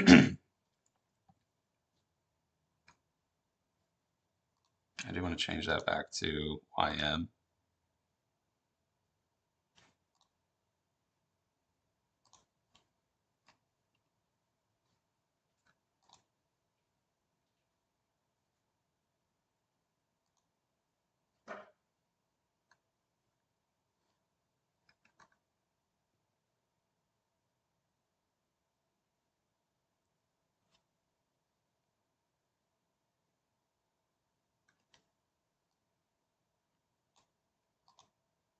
Stops right even all over.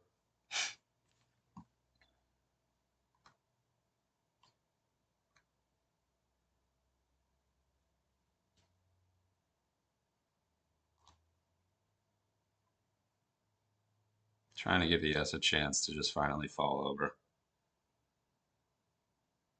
I don't like the multiple layers of SMT though on the downside. I'm just hoping that they correct. You know what I mean? Like I'm just counting on it to correct. So there goes ES. Nice, taking this low. I think it's probably going to trick my limit, or trigger my limit, that is. Congratulations to us, we're now green. I'm going to take that off. I'm not playing games around here.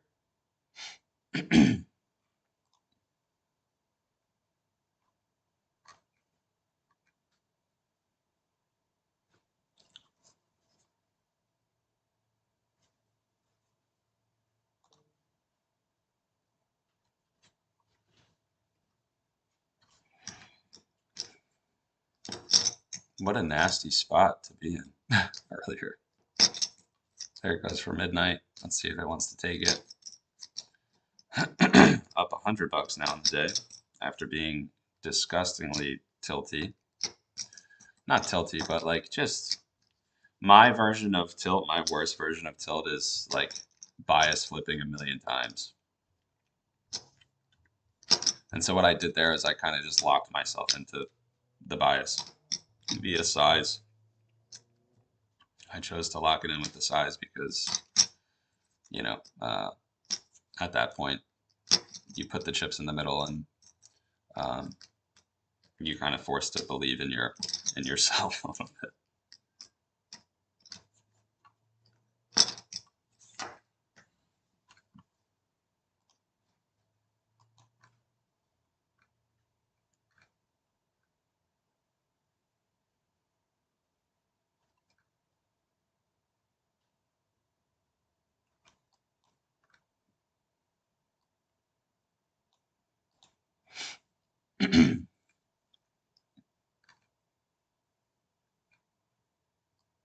I wonder where, I'm just trying to think of, because if ES really starts to play catch up to the downside, I'm just trying to think of where NQ might want to really roll to. So we've now corrected that 2 a.m. wickless candle.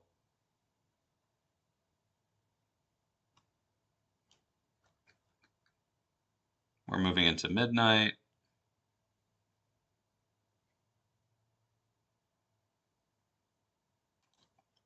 I'll take one off there.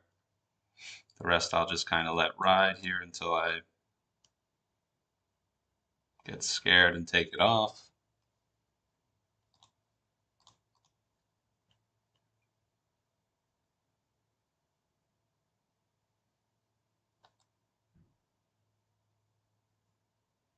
You know, I may just want to move up into this gap and then roll over lower, but we are probably just going to take off the trade. I mean, we just avoided absolute death. Yes, was just really playing with my mind around the midpoint of this gap. Like I've seen it. Yeah, that's fine. I'm okay with that. That's probably good to sweep up that high anyway. But ES was just really playing with my head on the upside here. Obviously, like these were obvious lows to me, but again, we did have the SMT on the lows as well. I hated the microstructure here, how we came up and made these like equals. Like that's super suspect. And I wanted to see NQ not believe, like I wanted to not believe NQ and that it also made equals, but it did. Like I was hoping that NQ maybe stabbed above these highs and I wouldn't really have to worry about it for now. But NQ also had equals, so that made it very, very difficult. In the end, I mean, I kind of just trusted 5-minute SMT between moving into these fair value gaps on the 5. So let me just take that away for you. Like sometimes the 15-second chart is such a blessing, and then other times it is the curse of curses, because we have like on a higher time frame, this setup is clear as day. 5-minute, right? 5-minute. You also have me. I was really trying to jump the gun, so part of it is my fault. I was just trying to. I was biased. I was jumping the gun too quickly, and not with like closing out the trade either. Just with reversing the trade, which is like it's another button that sometimes probably be better if it just never existed, because you do get slipped. I know Topstep works in slippage, big slippage when you hit the reverse button. I don't like. I'm not. That's not like an accusation. Like it's just how most when you reverse positions, most of the time you get a lot of slippage. I don't think that they, I wouldn't say that they do it on purpose, but if it's hard coded, I also wouldn't be surprised, because you're really not, it's not really a button that you're meant to use too often. So anyway, 5-minute, ES goes into the 5-minute fair value gap, NQ does not. What is the time frame aligned pair for NQ? I mean for for the 5-minute, 15-second chart. What happens when we go to the 15-second chart? Well, it drops down, and Q is very clean here. Change in state of delivery. Here. Fair value gap. Here. Should not move into this 5-minute gap. You should get short into here with the equilibrium of the range that we were in, right? So if I just scrolled out, you can see we're in a range high from here to here. This is the range that we were playing in, from this low to this high. Didn't break the high side, but we're starting to reject the midpoint. Honestly, I don't think we really should have taken this high. That was a pain, you know, but just got reshort after seeing it puke down, and then ES finally started to fall over. Kind of just trusted the top side move or the SMT on the upside in the higher time frame, and locked in on the short with ES because I was just tired of being bullied by it. Felt like I was getting pushed around by ES. And I was also confident that if it was going to work, like it should have happened relatively quickly. And we kind of got that move, and then I piled in with NQ for the extra 3, so that way if I wanted to manage the ES trade differently, like if I saw that I was up relatively nicely under this low and I felt like we were hesitating, I could take that off and still have NQ runners. It was definitely more like that was a little cowboyish, I'll say. Running full size ES contract and then 3 more micros of NQ. That's a little bit more risk than I think you should be taking, that I should be taking, but saw it. Saw the setup. But yeah, it was just really difficult to get involved. I mean, obviously, I wouldn't have done that if there was no more draw left. Like, I wouldn't have chased that move if NQ didn't have another draw to the downside, because I have seen, like, and that's part of the reason why this was a very difficult move for me to get on side with, is because I have been burnt before trying to play catch up with ES to the downside here. Basically, where NQ does not have a draw anymore, we have the SMT, right? So let's just get rid of all these lines. But you can see NQ took all these lows, right? ES still hasn't taken these lows.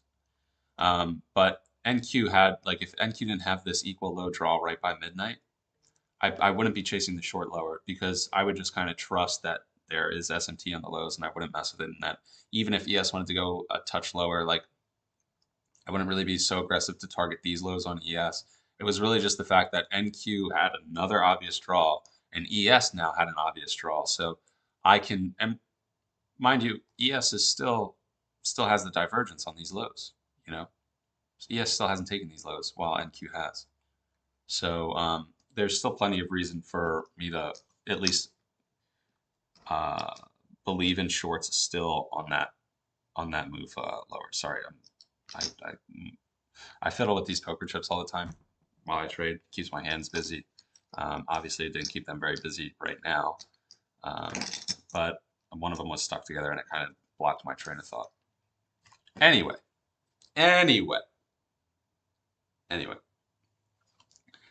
that's why I just I decided to continue to short pretty aggressively. Excuse me, because of the draw for NQ and yes. But again, just to reiterate, if NQ did not have this draw here, I'm not going to be trying to aggressively short so much, especially when ES, the stronger pair on the lows, is presenting also the stronger pair on the highs.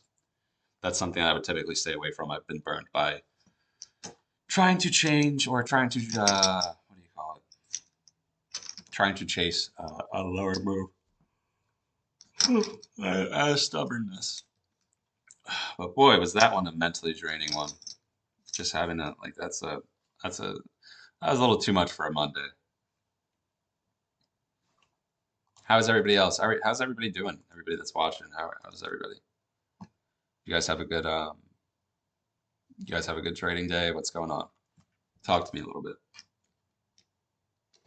Where's everybody from? What time is it? Where you're at? Do you guys trade futures? Do you trade currencies? What do you do?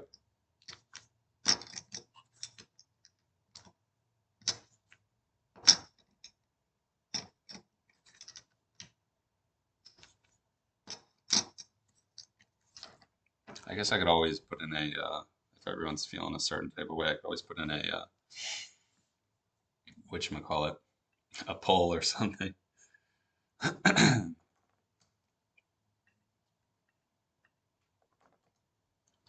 So yeah, that's gonna pretty much cut it.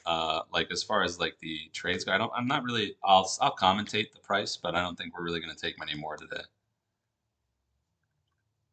Yes, finally looks like it's heavy.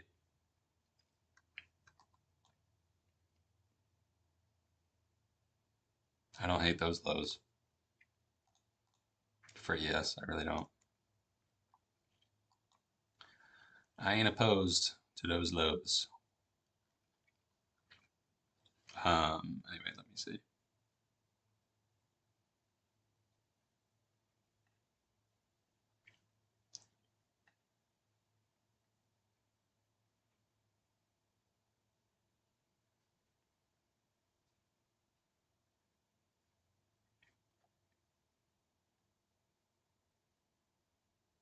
Oh, here you go. Maybe we could do a Q&A. Ask me anything.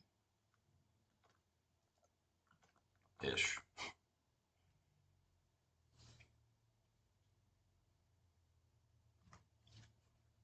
YouTube is bugging right now.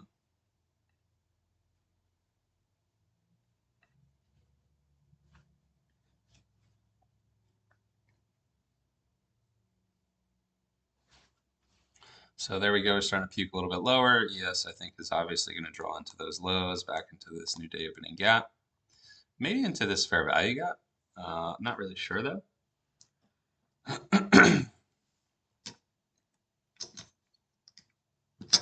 Sell NASDAQ right now. I don't know if I'm going to sell it right now. I mean, it was a good sell, but I don't know if I'm going to chase this one yet.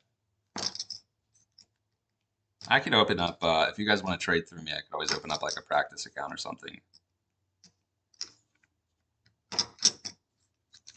I do like the ES short, yeah. That was like a kind of nice one to play lower. Billionaires Club, that's pretty cool.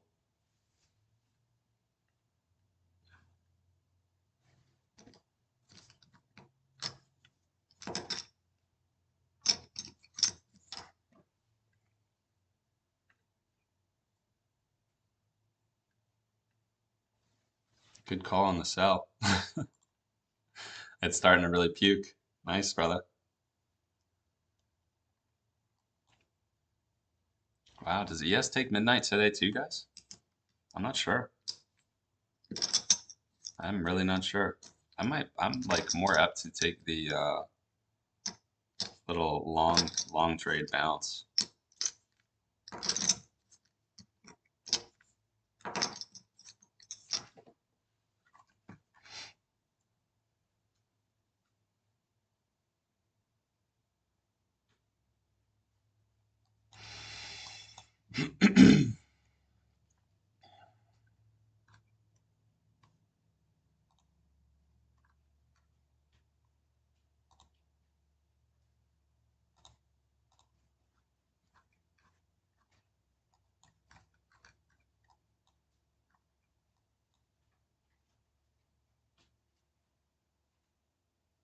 And like just looking if there's anything I can cook up for a bounce trade, but maybe this gap. It's really a better place to short it, but a 3-minute gap.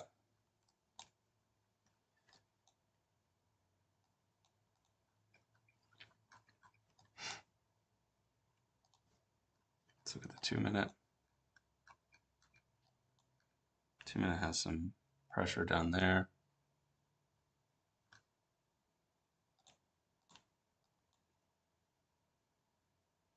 Look for a little bounce scalp, why not?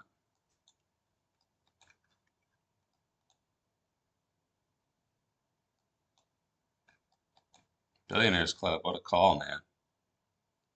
Those are the hardest trades, by the way. Sell low, buy back even lower. Got me itching. Actually, it could be a decent.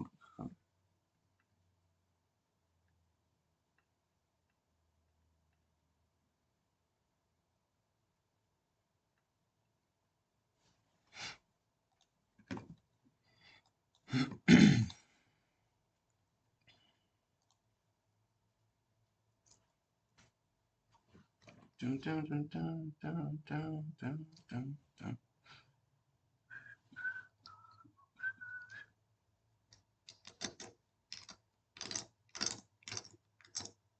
So there goes the move down into the 3. Let's just keep an eye out though, because ES is very close to midnight opening price.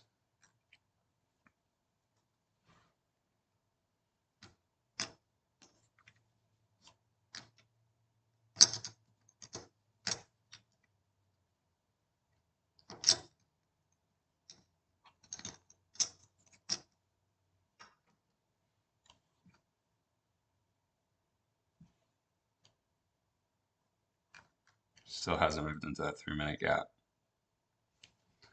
Super sus. Small S&T on the sides, but that's to be negated. So really just coming right through that 3. I'm waiting because I'd like ES to touch into the midnight opening gap. Or not the midnight opening gap, but the midnight opening price. Just left shy of the 2-minute gap. And ES also just shy of midnight open. Unless it touched it and I'm just way too zoomed in and it's a little more clear that way, but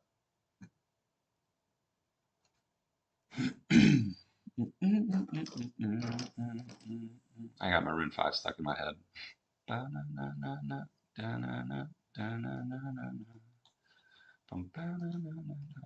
wonder if I would you get like copyrighted if, oh, let's put a limit, I guess. Trying one. I'll try another one as it moves into that 2-minute. And we'll try a third one as it moves into that 2-minute. So here's just a little bounce scalp.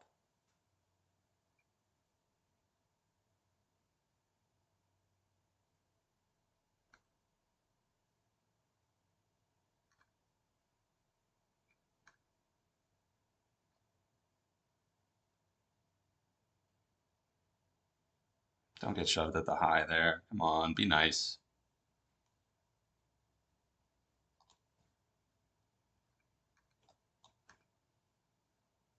Maybe this rejection block, but I should probably peel out of the trade before it gets there. Had a nice little bounce. It's just not playing very nice.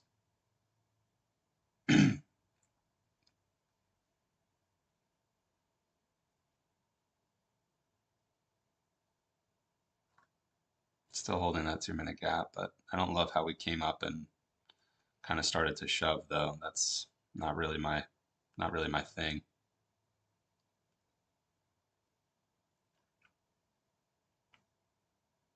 We're gonna move the stop to even now. Yeah.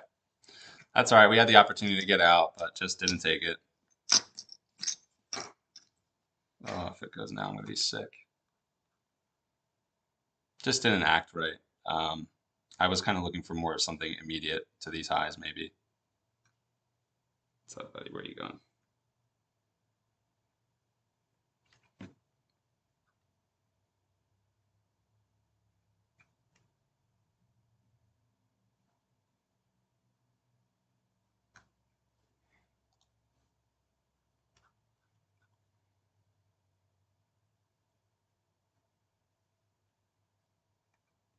Maybe back down to the news release gap here. I mean, that would be one hell of a move lower. Hi, your session. What's up, Viraj? It's going pretty good, man. A little shaky on this account, but on the XFA account, it went well. How are you, man? How's your day? How was work that one night? Did you get done relatively early?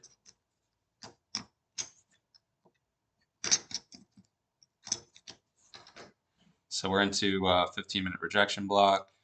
Now it's starting to kind of move up. That could be my my signal to try another little bouncy bounce trade here. It's just going to run away. That's okay. I really kind of wanted it to come back and retest this invert. I'm asking you shall receive. Or get absolutely rinsed.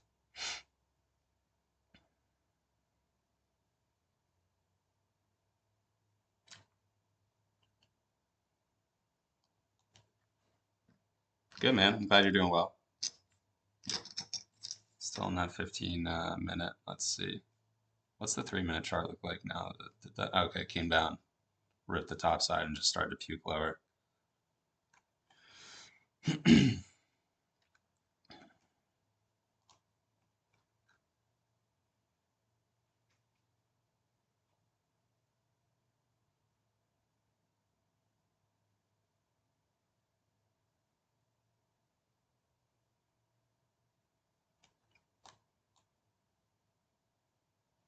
I'm going to try another one there as it came down and dips below that candle.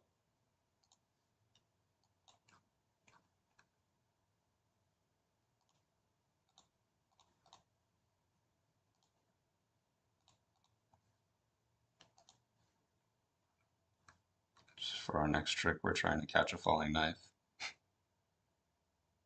Which is dumb. Strictly for entertainment purposes only, by the way. I should probably actually have a stop way down here in case I get absolutely corkscrewed. I don't like that action.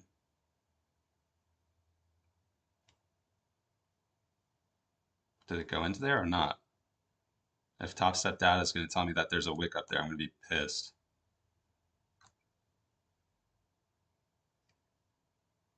Feels dangerous, guys.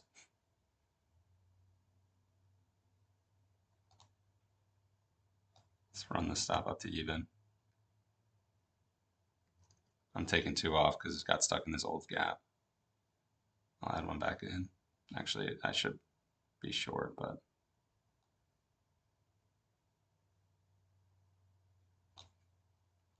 out there, little scalpy scalp.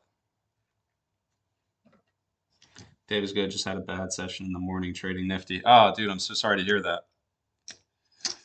It's a tough day, man. Was there any news out for you today? Is there any news releases for you guys to do, or not to do? But was there any volatility driver, or what was going on? Did you just not have a good read today? Because that I understand too.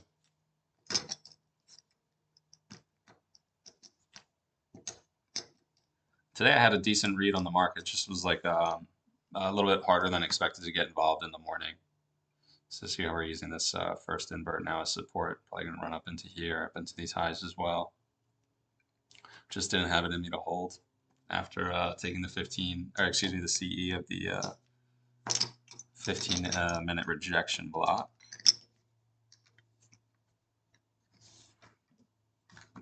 Back into that 3-minute gap that we were looking for as support. We did enter into the high side.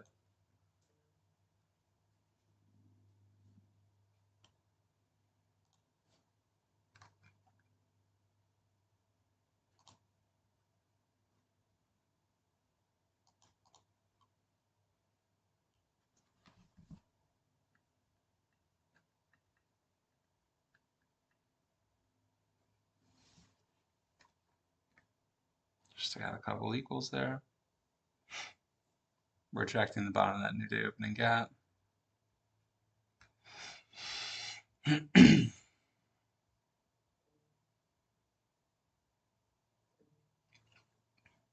Oh, bill, 6-month bill auction just came out.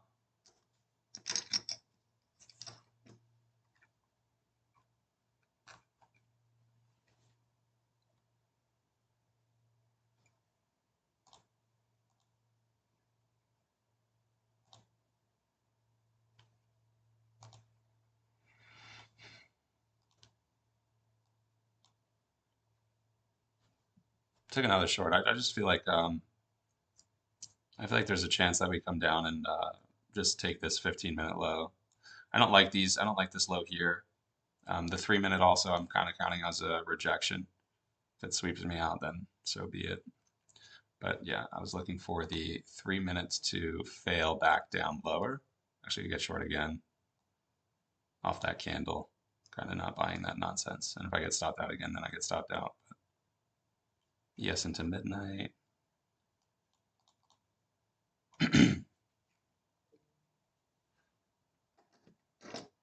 Dang, guys, stopped out again.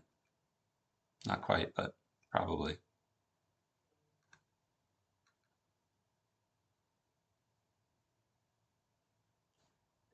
I want to watch the 3-minute because that's really what I'm concerned about.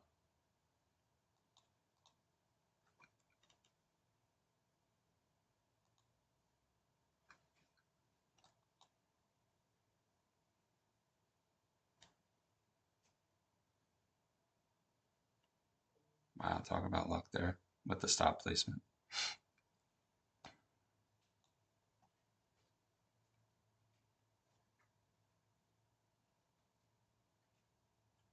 I really feel like it's got to take this low here.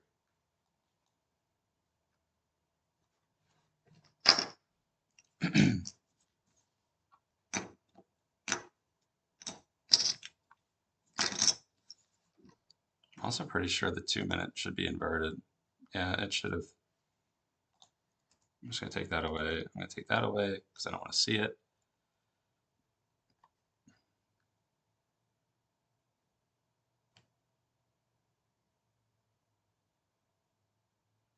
YM really climbing lower now. Might have to get defensive on my position.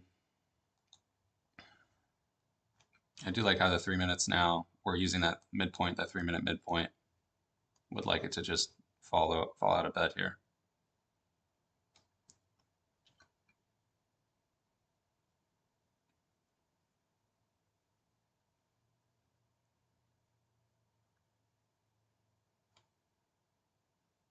Move the stop down to even. I don't think this high should be taken.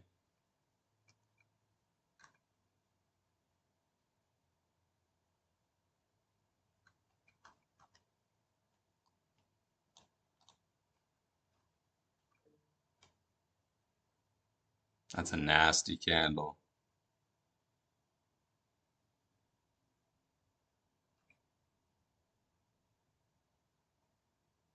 I'm gonna add some into that because cheap. And I think ES maybe just takes that. Oh, come on, man. Gross, guys. Why can't we get any follow through today?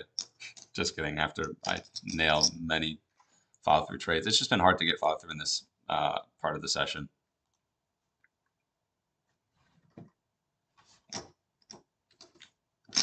What's up, everybody? Thanks for joining. Thanks for coming in and saying what's up.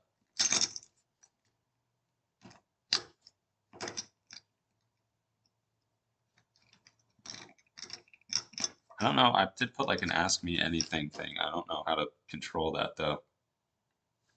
Let me go here.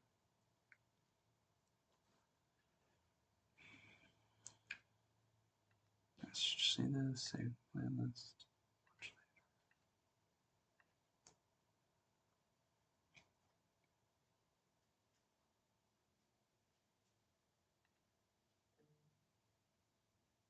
Wow, pretty good spike to the upside there.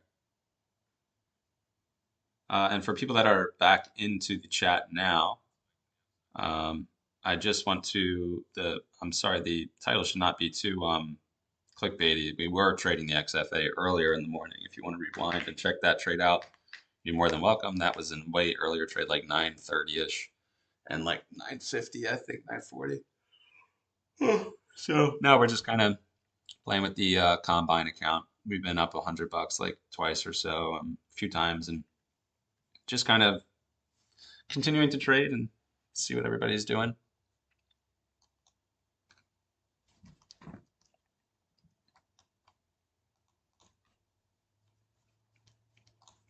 So surprised actually that it didn't want to just kind of crush back down there. We do have a touch of SMT on that 3-minute swing there. 5-minute up into the midpoint of this new day opening gap from Friday. 15 seconds a little sus on the top side. Actually, I will rip that because I do kind of like this. Let's see if we can get back down below this 15-minute candle.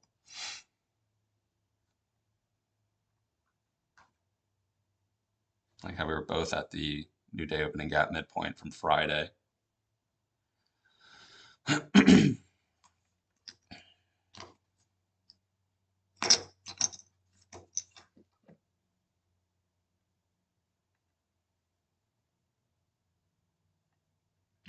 NQ contract did not get there, which is a little heartbreaking because I think I could be in jeopardy.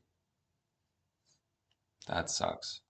I was kind of hoping that NQ would also tap into the midpoint, but you can see that we're different here on MNQ. So we'll see. It doesn't necessarily have to, but there's a chance that it will rip up to take my stop to balance out with the regular NQ contract. That's a nice move. I don't like how there's tweezers though. And by tweezers, I mean like these just perfect little equal highs. And those typically I don't like. I think that they usually get corrected. So now I'm going to run over to NQ on the 15-second just to see if they're there for real. And they're not, but look what we did anyway. Not a great move for me.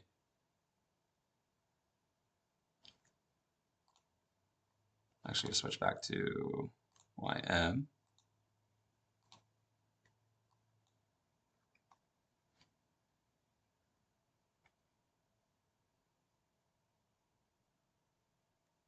So just got real lucky with stop placement. Well, not any longer. So now NQ has touched into the midpoint.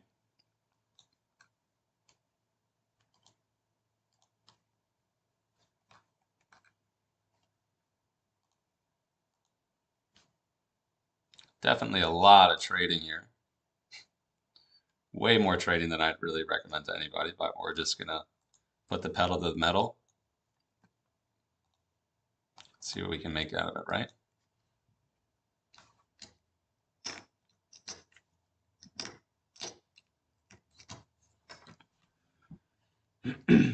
Just gonna zoom out real quick. Take a look at some higher time frames on a little bit cleaner of a area.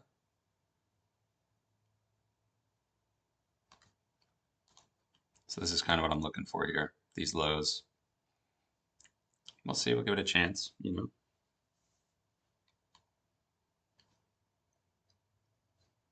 Give it a chance to give us just a little bit of clarity.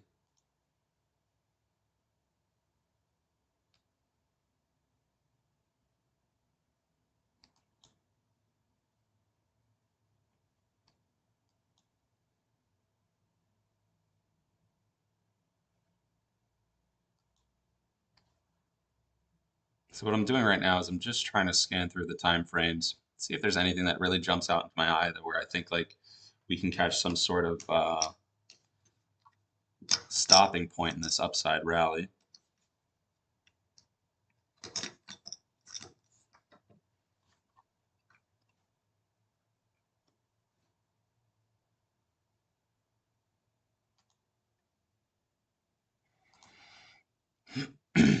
Just closed in this 1 minute fair value gap.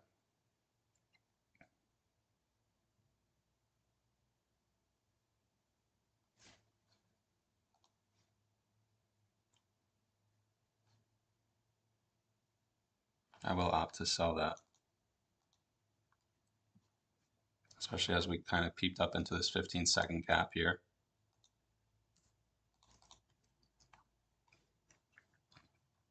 And we were in the middle of pretty much middle of the 5-minute fair value gap.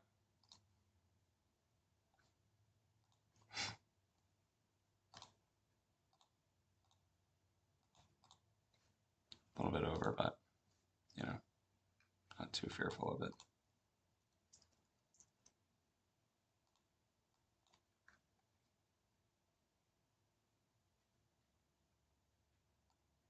It does seem like it came down and hit the midpoint of that 5-minute gap and just kind of propelled itself, but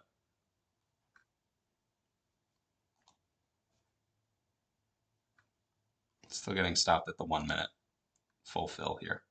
That's what I had marked out at least, or what I believed I had marked out.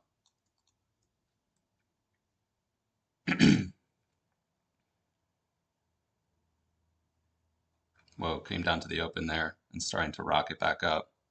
Want to be careful, it needs to reject, yeah. I typically never like to see it tap the open and then shoot back up like that. It's really not a great sign.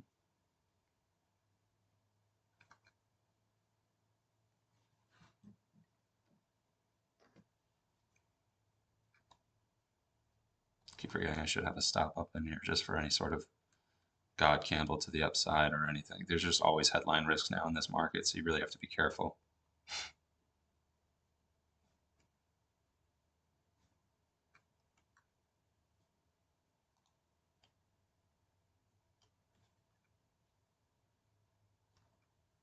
You know what I'm afraid of here? I'm afraid of the new 15-minute candle opening, manipulating this last 15-minute high and then rolling over. If that's the case, I do risk getting stopped out here. We may actually trim some size as we start to move lower, just to kind of protect ourselves. I think it's probably going to be the smart idea, guys.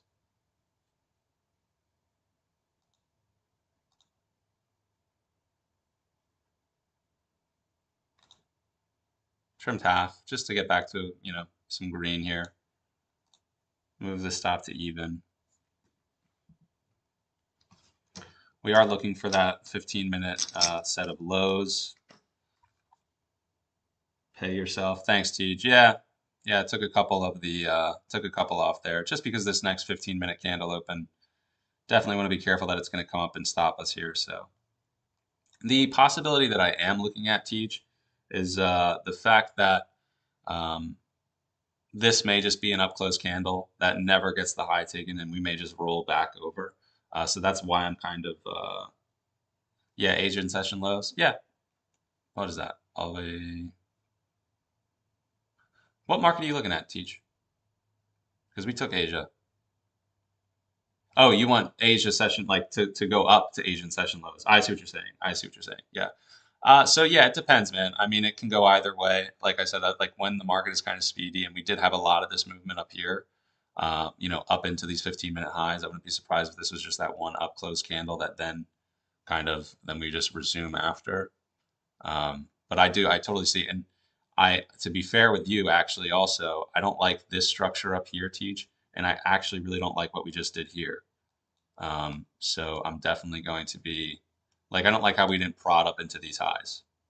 I never like when we make too many failure swings on the upside. So I'm going to take another one there. Let's move this down here.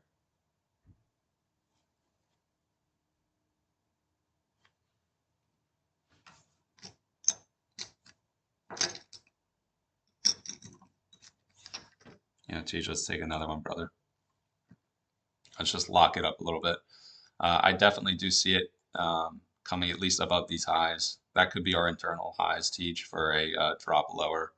And we would pay attention to this gap and this midpoint. But at this moment, I just don't know how safe my stop is for like retracement purposes. So we'll play it there. We'll keep it cool there.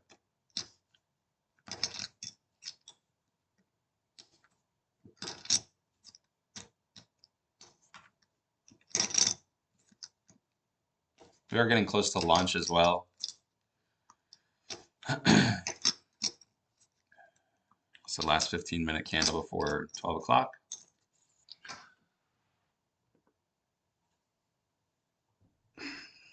Teach, dude, when I said lows, I meant Friday AM lows. Okay.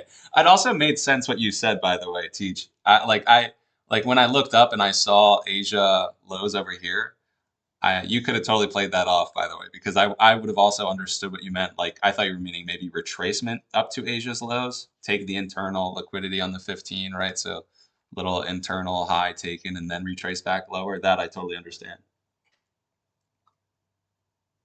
Doesn't make your money and let the small guys run. Yeah. Yeah. I agree. I agree on both points, man. Yeah, right. But yeah, no, totally. It was a very light size day, especially when I was trading earlier in the XFA.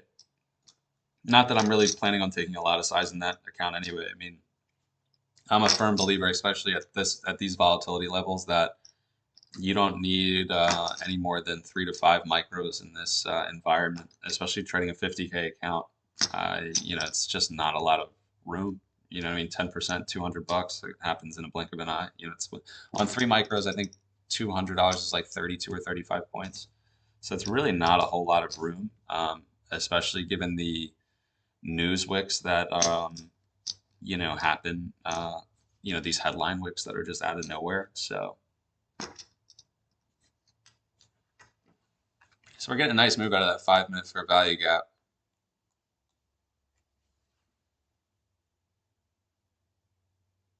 Yeah, appreciate it, man. Yeah, come by, say what's up. I don't spend too much time in the disco. I do a little bit of morning analysis that I shoot out to everybody, and that's pretty much it. Because most of the time I'm live anyway, and how I trade TJ, as you can see. Well, I don't know if you rewind and see towards the beginning of the morning, like it's pretty quick. Like I'm on the 15-second chart, so I can't type out signals and then rip it. Like I thought, if anything, like if the Discord ever grows into be anything, I'll just have to be live on voice for the lowest amount of lag so people can hear what I'm doing. But uh, watching me live is probably the best way. I don't know how to get rid of the stream delay that's present right now in OBS. I'm not like I just started streaming not too long ago, and I don't really believe I'm going to like really ramp up production. I mean, it kind of is what it is. I hope people like the value of my trading. Like I think I have a lot to offer there, but yeah, yeah, small time frames. But I'll definitely go through your channel too. Yeah, man, check it out. The channel's mostly small time frame stuff too. That's pretty much how I rock. Okay, stream delay is not that good. Yeah, I have it on like 0. So whatever it is, it's just latency, I think. But yeah, pretty decent with your response time. Cool. But yeah, I don't know what I was talking about. Oh yeah, everything is pretty much smaller time frame. I have my, so obviously you're new here, but I do have my other screen, my laptop. I keep my higher time frame trading view charts open that I typically look at, but most of everything I do is execution on these small time frames because I'm always looking for quick invalidation points. Where can I pack on a little bit more risk? What can keep me out of trades?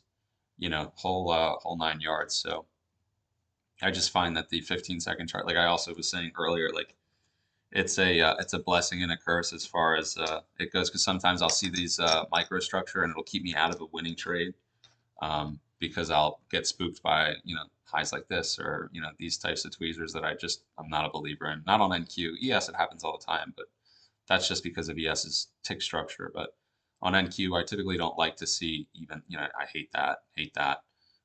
It usually just gets corrected. And if I'm trying to keep tight stops, towards even, I just, I'll let that trade go. But obviously this is an exception with the runner. But yeah, check it out, man. See if there's anything you like. And thanks for coming by. I always appreciate people coming in and getting active in the chat. The first few weeks or the first couple of weeks of streaming was a lot of just talking to myself, which is all good. It's expected. I'm actually surprised that there's a certain amount of people right now, just hanging out in the stream. So I'm happy with how it's moving. I'm thankful for that. And we had a really good time in one of the streams. So yeah, that's it. I'll quit yapping. I'll quit blabbering. How's everybody else doing? I also have this message thing going. Like, did anybody? I gotta check if this. Usually I do polls and like I don't need to manage it all that much. But I did this like Q&A thing, and now I don't know if anybody put anything in it. Honestly, I don't even know how to see if you asked a question in it.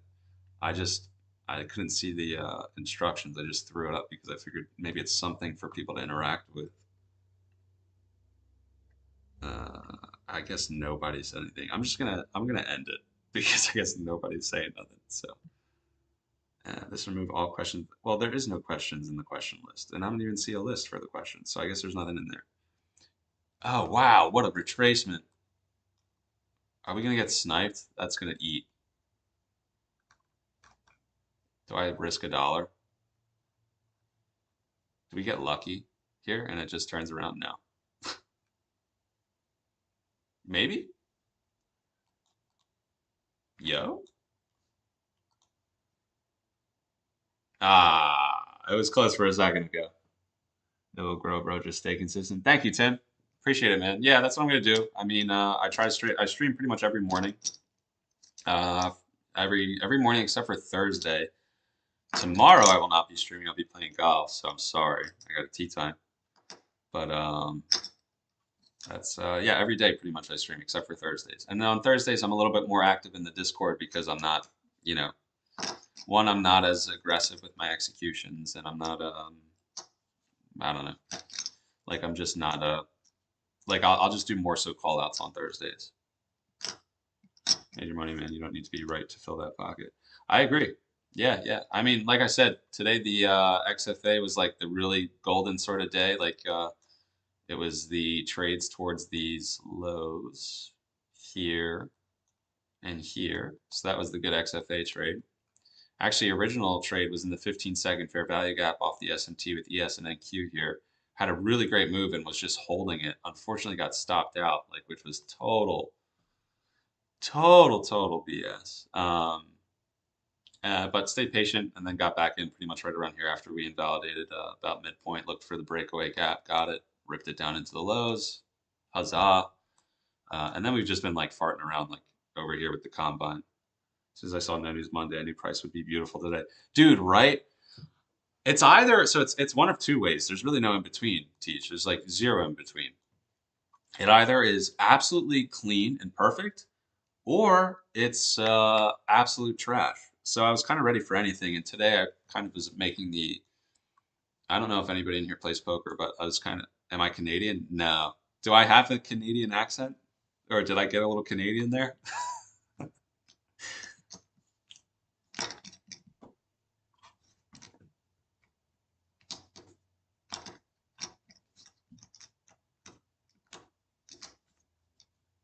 Or do I like what fired me off as Canadian? I know AM Trades is Canadian. I've heard his like about sort of thing kind of go in one time. I just talked to more people around the world. Oh, okay, cool. I got you. Yeah, AM Trades. I don't know if I know he's Canadian. Western accent, I hope, is always Canadian.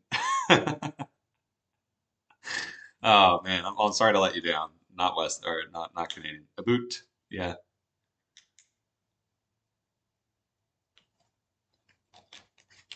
It could be a nice continuation short.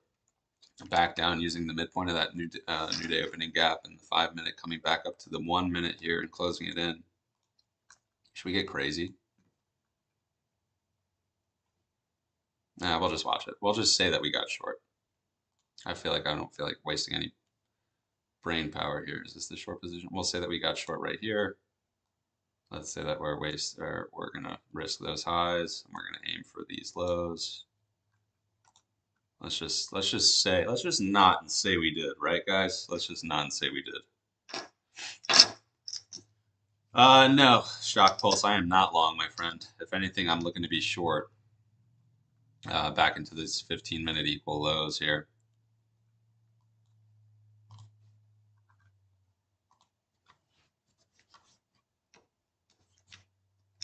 Teej, where are you from, man?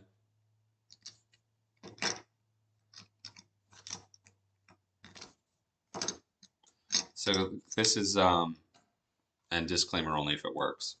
This is why the 15-second is a blessing and a curse. Blessing because you see this beautiful structure here. Obviously, you run right back into the 1 minute fair value gap full fill, full closure. You have instant change in state of delivery, right? And it's just stacking a ton of confluences. So you have the 5 minute, we're back in the 5 minute rejecting, I guarantee you, in the 5 minutes, just a little wick, right? But then we come down, and if we measure half of this, I could also guarantee that we peak above half of that. So you're in the premium side of this down leg that created a change in state of delivery. Not only does it come back to touch this order block, it also comes into that Friday's new day opening gap midpoint. Perfectly rips that one and starts to collapse again. So those types of things is like why it would be hard for me to give typed out notifications on Discord, is because 15-second chart, you really don't have a lot of time to act. I mean, obviously we were talking smaller candles or a smaller time frame candles. So it's a 6 short. It's obviously nervy with these equal highs, with these little tweezers that I don't like and whatnot. But to a certain point, you kind of just have to accept that the draw is going to be overpowering to this small microstructure, and it's not like I think we're going to go down forever. So that can just generate liquidity on the upside, and then to move lower to then move higher. Yada yada. Something daddling with. Yeah, easy 20 point first TP. Yeah, I mean, you know what I'm talking about? Like, you really don't need to hit home runs all the time. Like, I tell people, like, 50 points, by the way, is like, that's huge. You know what I mean? Like, I'm typically not, oh, by the way, I saw that you're from Toronto. That is sick. I've never been to Canada. I would love to go. I hear Toronto is awesome. My buddy's gone there before, and yeah, he loved it. He loved it. But anyway, like I say all the time, like even this morning, like it was a little foolish to continue to hold that trade, just in terms of like I don't know, like enough is enough, like you don't have to be all the way right. But I've been doing it for a long time, and I kind of I understood the draw. Like I don't know, I'm not going to repeat myself. If you want to go hear my whole spiel about it, like hear my whole rant, you can go check that out in the beginning of the stream. But Anyway, I'm rarely holding for full TP because there's just no point. Like, how right do you have to be? You know what I mean? When is right enough? So 20 points is plenty right. 20 points is plenty right. 50 points is plenty right. You know, even when you're trading smaller size. Like, first of all, on a mini, you're like, you know what, 20 points, $400. Go make $400 in like 5 minutes anywhere else. 50 points, 1,000. Go make $1,000 in 10 minutes anywhere else without having to go to jail. Like, come on, man.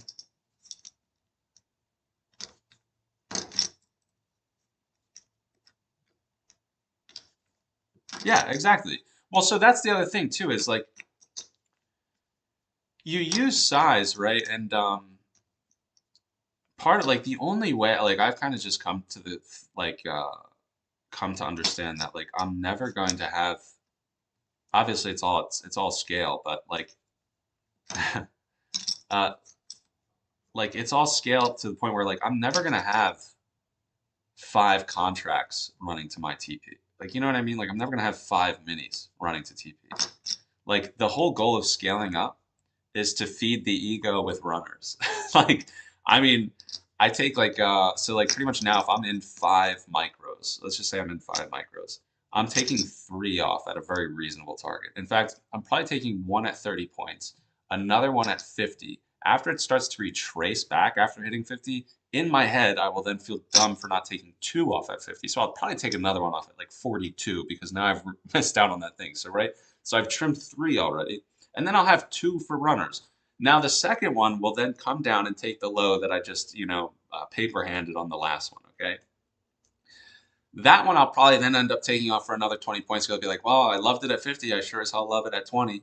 Um, and then the last one, like the one micro contract that is left, that is peanuts, which is pretty much like what we saw over here, I will let run. But even that, I felt like an idiot.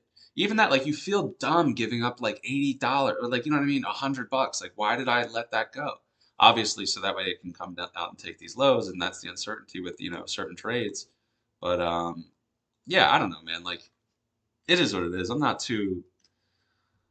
bent over it. It's just that's just how it works. So I think like the sooner you kind of understand is that like you're gonna be in this ballpark of sizing and I don't know, like I think the easier trading gets, like you'll find that you're right more often because you don't need to be all the way right to be right. You just need to be right enough. That's also why I trade the Nasdaq. You know, like Nasdaq has so much volatility that you could be right enough even when you're wrong. And so if you have like very just easy point goals, odds are you're gonna be chilling. How about that little trade though? That little beaut. I would definitely be out of it now. I'll tell you that. I wouldn't be holding for the low after it's hanging around the midpoint. Even though it's like odds are almost 100% takes these 15-minute equals. Like that's another case. Like after I see it jittering over here, see ya, see ya.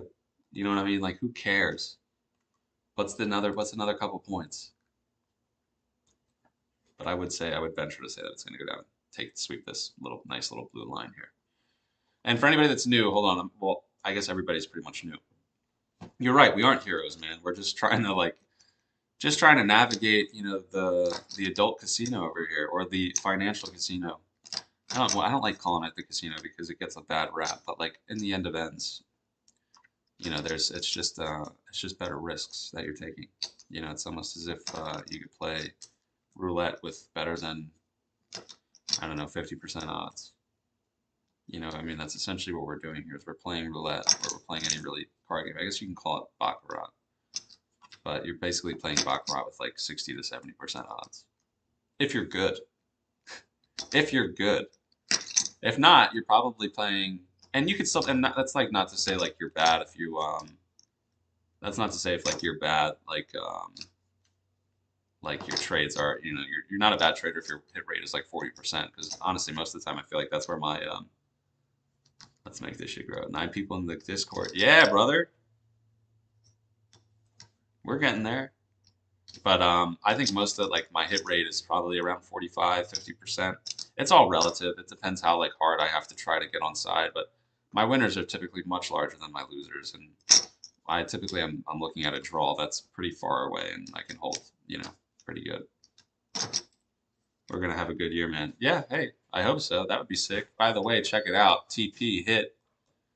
We get some dubs, even though we didn't trade it, like Stunad, but whatever. Good call out. Happy with that. So this type of stuff I like to do. Just like take mental notes here. Again, the whole call out here was reject and came back up. Rejected the full fill of this 1 minute. You also have this 1 minute order block as well, but I didn't really need to look at that to understand what was happening. It's just another layer of confluence. But yeah, so it comes up, boom, rips midpoint, down, retracement, down.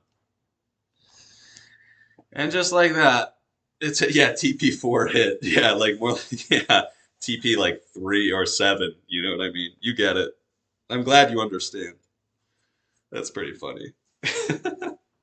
TP4. That should be we should make shirts. I think that would be great, like TP8. You know what I mean? Like the last of last runners. That's hysterical. You should trademark TP4. I think that's pretty good.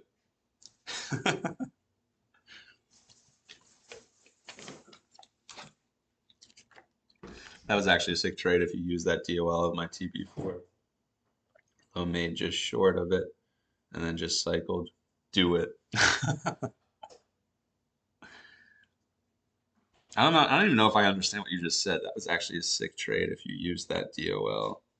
What DOL? Like you're talking about the 15-minute? Here?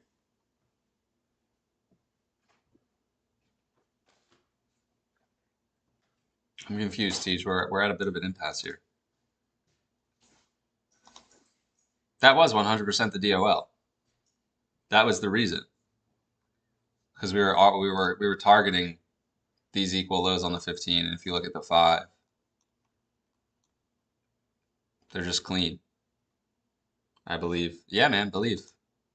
Believe because it's real. But yeah, that was DOL. I mean, this is in a nutshell. This is how I trade. When people ask me like what my model is, I don't really have a model per se, or not one model. Like I really just look for where price is going, and then you could just use anything to get on side. Like you don't need to wait for something to something specific before you just read price. It drew just short of it. Took the internal nice entry in the rep. Oh yeah. Faux show. Yeah, true. Sorry, I'm slow. My brain is fried after all this. Guys, I'm really surprised at how Mondays, man. No News Monday is probably the best day to ever trade. But yeah, for me, that TP was 200 points so far. Oh my God. Are you in a trade still right now? Because this is like Grand Slam territory. I think I hit 100 points today. I hit 100 points in the XFA on one contract. One micro. Little micronet. Total TP 300 points, Friday's low. Hell yeah. Let's go, Tej. Get that bread. Get that bread.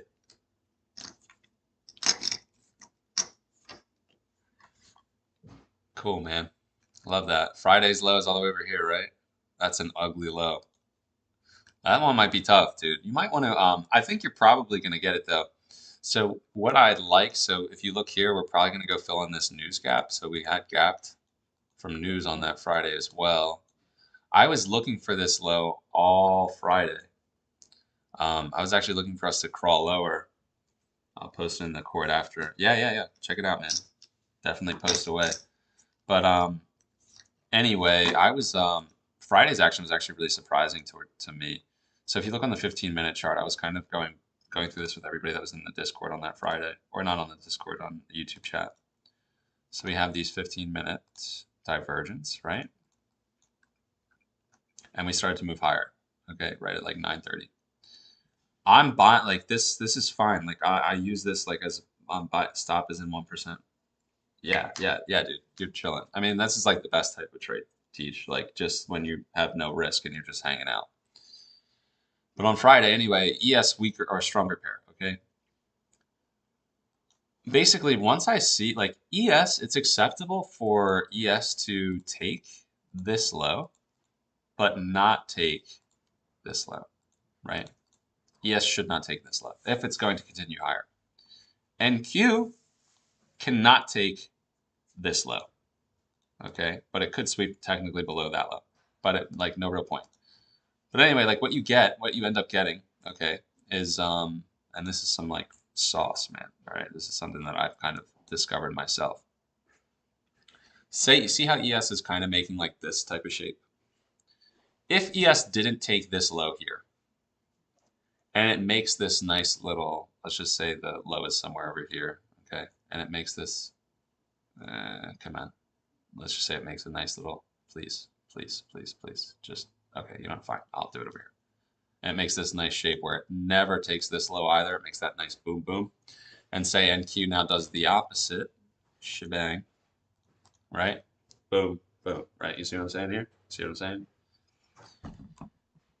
If they do that, that does not invalidate SMT. In fact, that's what I call SMT inception. So you have the stronger pair on the higher time frame becomes a weaker pair on a lower time frame. The weaker pair on a higher time frame becomes a stronger pair on a lower time frame. And that precedes an expansion move to the upside.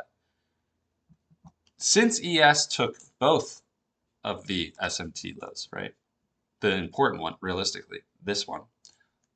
That to me completely invalidates this as a pivot. Yes, NQ didn't take it either, but that doesn't matter because NQ was the weaker pair anyway. So what I was looking for, I was like, this was my signal after like 10:30, the 4-hour candle invalidating early time frame S&T was like, oh, we should rip lower now, and we just never did. So Friday was Friday was a hard day because of that. So now I'm not surprised if you do get below this low. This S&T is bunk. Like I don't believe anything about this S&T. Like it's total trash. Total trash, man. Total trash. Total trash. It's just the only thing is that like obviously it's a really gross area. So like clearly people are going to try to find like anybody that looks at this as regular support they're going to try to get along here. Like this is a cluster of consolidation. This is like textbook old school support. You know, it's a support zone. I don't know if it really, you know, I don't love it. My target for retracement is this 5-minute invert here.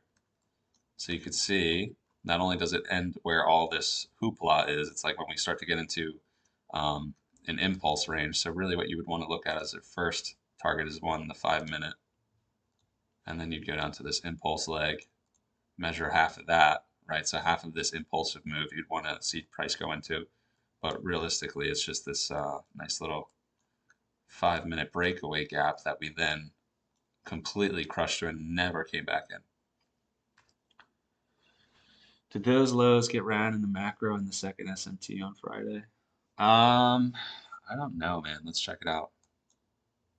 That's an interesting point. So to be honest, to let you know, I really don't pay too much attention to macro time. No, 10:20 out of the macro. It's after the macro. So if you follow what 9:50, 10:10, is that kind of like what you're hinting at here? Because it would have stopped here. So 10:20 is when they got ran. So even if they did get run in the macro time, I wouldn't have paid it any mind. Macros are the one thing I tried to understand a lot. Like I really wanted to work for me in the beginning of like my trading, like in 2020. I don't know, like whenever the guys started mentioning them, like I really wanted to like find something solid about it, and I just could never. I'm not saying they don't exist, you know, like look, I use the guy's concepts. I think he's really smart. Like, you know what I mean? Like I have no I know what's to be true. Like I think what he teaches is the truth. Okay. So I'm not going to diss the macros. I'm just going to say I never found anything super consistent with them. I never understood how to use them correctly. And for that reason, they just became a point of confusion to me. So yeah, I don't know. so what would you, how would you see that teach in terms of a macro? Like, you're saying like, all right, 950 to 1010 macro. What are you saying is going on over here? Like, in fact, to be honest with you, I would have expected this to hold. Like, if I was thinking in macro perspective, because 950 opens, holds the SMT and starts to rip up by 1010. I actually probably would have, like, had I been paying attention to the macro, probably would have longed this 5-minute gap, because macro comes down, leaves this high, leaves this low alone, leaves this low alone, rips up, leaves gap, blah, blah, blah. And I'm thinking then we're just going to move higher into these failure swings. Dun, dun, dun, dun, dun, dun. See what I'm saying? So help me understand, because I am lost.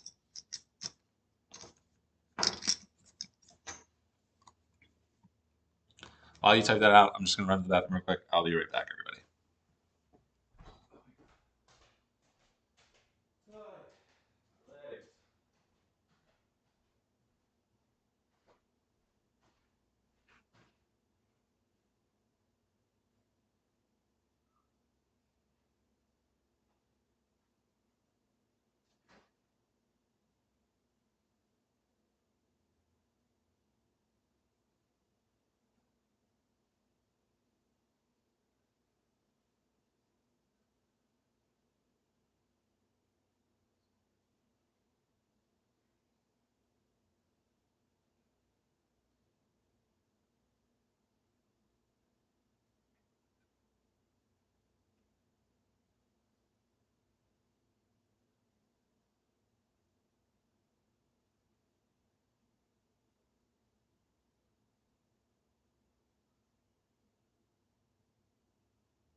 All right, Backstreet's back. What's up? Would it make sense? Okay, let's see. Macro generated swept lows for the 4-hour candle to expand. I would have done the same as you, I believe. Macro generated swept lows. I would have done the same as you, I believe. It makes sense what it did and why. I got ran over on Friday, but again, to me, it makes sense what happened with hindsight. Well, what? So why? Why does it make sense? Like, I mean, I understand like that there's SMT there. I just like, I don't know. Like, do you just view that as like new SMT? Like, it would have been. I would have been okay. Let's get rid of this crap.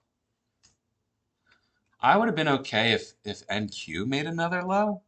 It's something that I don't really love to see. If like I have a downside draw, right, and NQ continues to show weakness, and NES still has is still like holding above. Like I may be like, okay, this might be six sister for ES, depending if YM starts to lead lower with NQ, and like NQ makes another SMT low.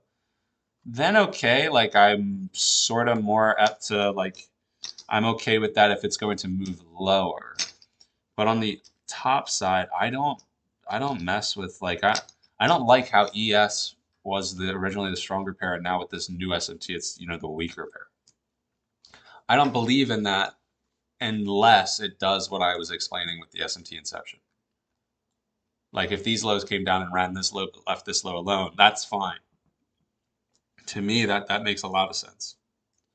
But it didn't do that. So that's why it's like I don't, in hindsight, I can't get on side with that move. Because to me that's a major invalidation of that as a pivot. And I did have a downside draw. So I don't know. That was a toughie for me. That was a toughie for me to get on sides with. I don't even know if I did, to be honest with you. I know I didn't trade the let's see what happened.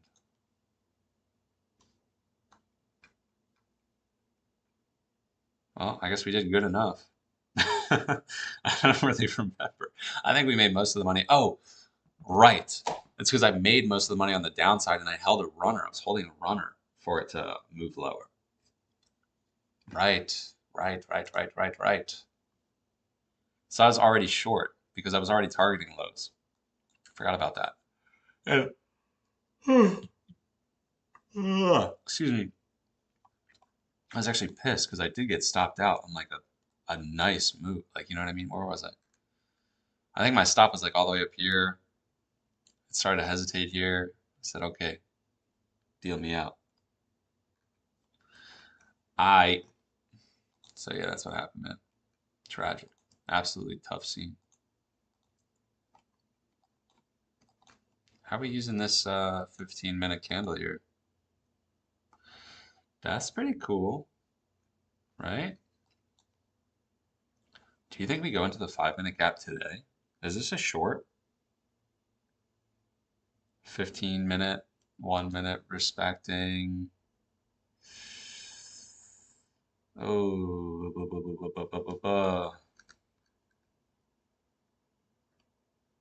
would I? Probably. Probably would, but we're not going to pull the buttons anymore. So let's just say we got short here. Let's say we risk this high, or really these highs, because I really don't want to see it get taken. And let's see if we go down into the 5-minute. Let's see if we get another like 3R trade that I don't take because I'm terrified. I think it's still about time. That low was that low that was made was the 7 a.m. macro and was still part of the NY low. I think that's what making most sense to me. In fact, that there was a macro, so it was a new 4-hour candle, the S&T low, which yeah, I guess you could spin it 1,010 ways, I guess. You know, I see where you're coming from. I just I try to, I don't know. Yeah, I see what you're saying. Let's talk about this little trade here. So we still have a downside draw, which is this 5-minute gap. What we have measured out here is the 15-minute rejection block, midpoint of that lowest candle. We see the 15-minute coming up, rejecting. On the 1 minute, it's time frame aligned pair. We have SMT on these highs. Bang, bang, bang, bang. Creek on down to the 15-second. We have these highs that I absolutely hate, but apparently are working all day today. Look how the bodies are respecting that midpoint. We have the context of it wanting to go lower, so that would be a short. And in fact, if it took this high and then puked again, I'd probably try to get short again.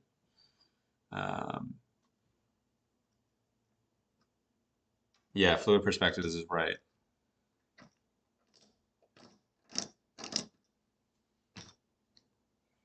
And I'm almost like hoping it doesn't reach TP here because I'm gonna be sick. Is this that 5-minute? Or am I tripping?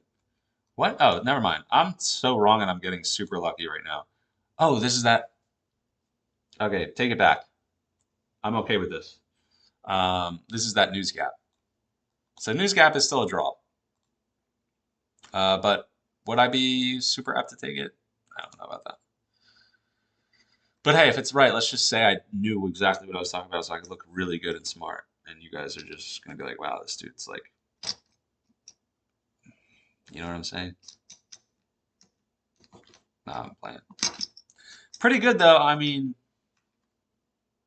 what are we floating? 20 points? That's another little base hit, right? Makes sense. Am I going to have to hit a button? Dude, am I going to rip the button here? No, I'm not. If it rejected this fair value gap, I probably would have. I would have 100% chased it. If it rejects here and starts to peel over, I put my stop here, I rip it down to here. That's a nice little trade, but I'm not going to. I feel like the 15 minutes is going to want to go internal somehow. There's 5 minutes left, which is a lot of time. But after not going internal here, I'd imagine it would want to take some sort of internal high. We do have the SMT, but I don't know, man. Not really for me. Oh, what time is it? 12:24? Oh, yeah.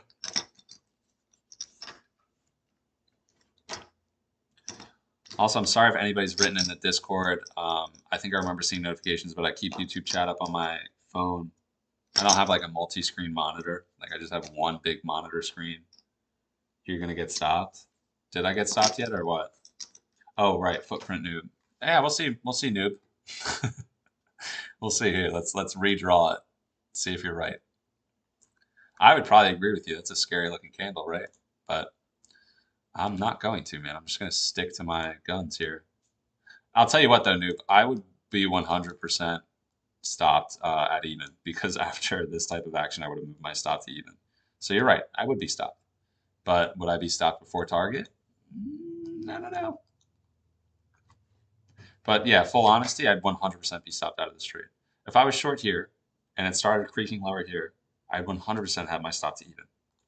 And then I would just be crying because I got ticked out again for the 80 millionth time in the last 4 days. At even, just for it to roll back over.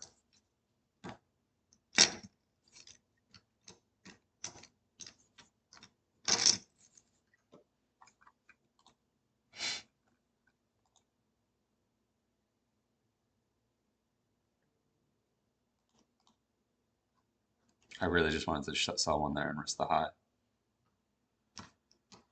According to the footprint chart, market is preparing for a reversal, but not yet confirmed. Aren't you crazy for trading the second chart? What's wrong with the 3, 5, and 15? 3, 5, and 15-minute chart? Hold on, Dan.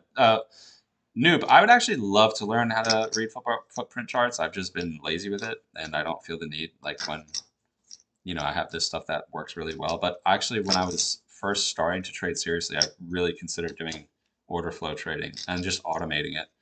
I don't know if you're noob, if you're really into footprint stuff and semi-automated trading, I would definitely check out, and I'm sure you already have, you probably already know this person, but Futures Analytica. That dude is kind of what made me want to get into the footprint chart and like automate it. But yeah. Dan, Christian, aren't you crazy for trading the second chart? Am I crazy? I don't know. You tell me. This trade seems like it would say I'm not so crazy for looking at it. But I mean, obviously, I'm not in it. That's not me trying to be a wise ass, by the way. That's just me trying to say like most of my trading is saying that guy that made me start. Cool. Yeah. I mean, it's hard not to want to do it when you see this dude just pulling thousands of dollars in like minutes, like doing nothing, just hitting a button. I'm sure there was more to it, but you know what I'm saying, dude. But Dan, I everything I do, man, execution based is on these smaller time frames. I remember hearing ICT was advising new traders going with the new mentorship on the seconds. Crazy. Yeah, I mean, you need a lot of screen time, Dan, and a lot of you really need to understand draw and liquidity if you're going to trade second charts, Dan. If not, it's a completely and you need to understand structure. So structure and draw, and then obviously PD arrays, how they're meant to work. Then I would say second charts are like the best because there's no way I'd be taking trades. You know what I mean? Like this is all context. Like Dan, I don't know how long you've been watching, but the whole point of this trade was, and I'm not just trading 15-second charts blind, by the way, Dan. Everything comes from a higher time frame perspective. So our draw is the hourly gap from the 10 a.m. news candle right on Friday. Okay.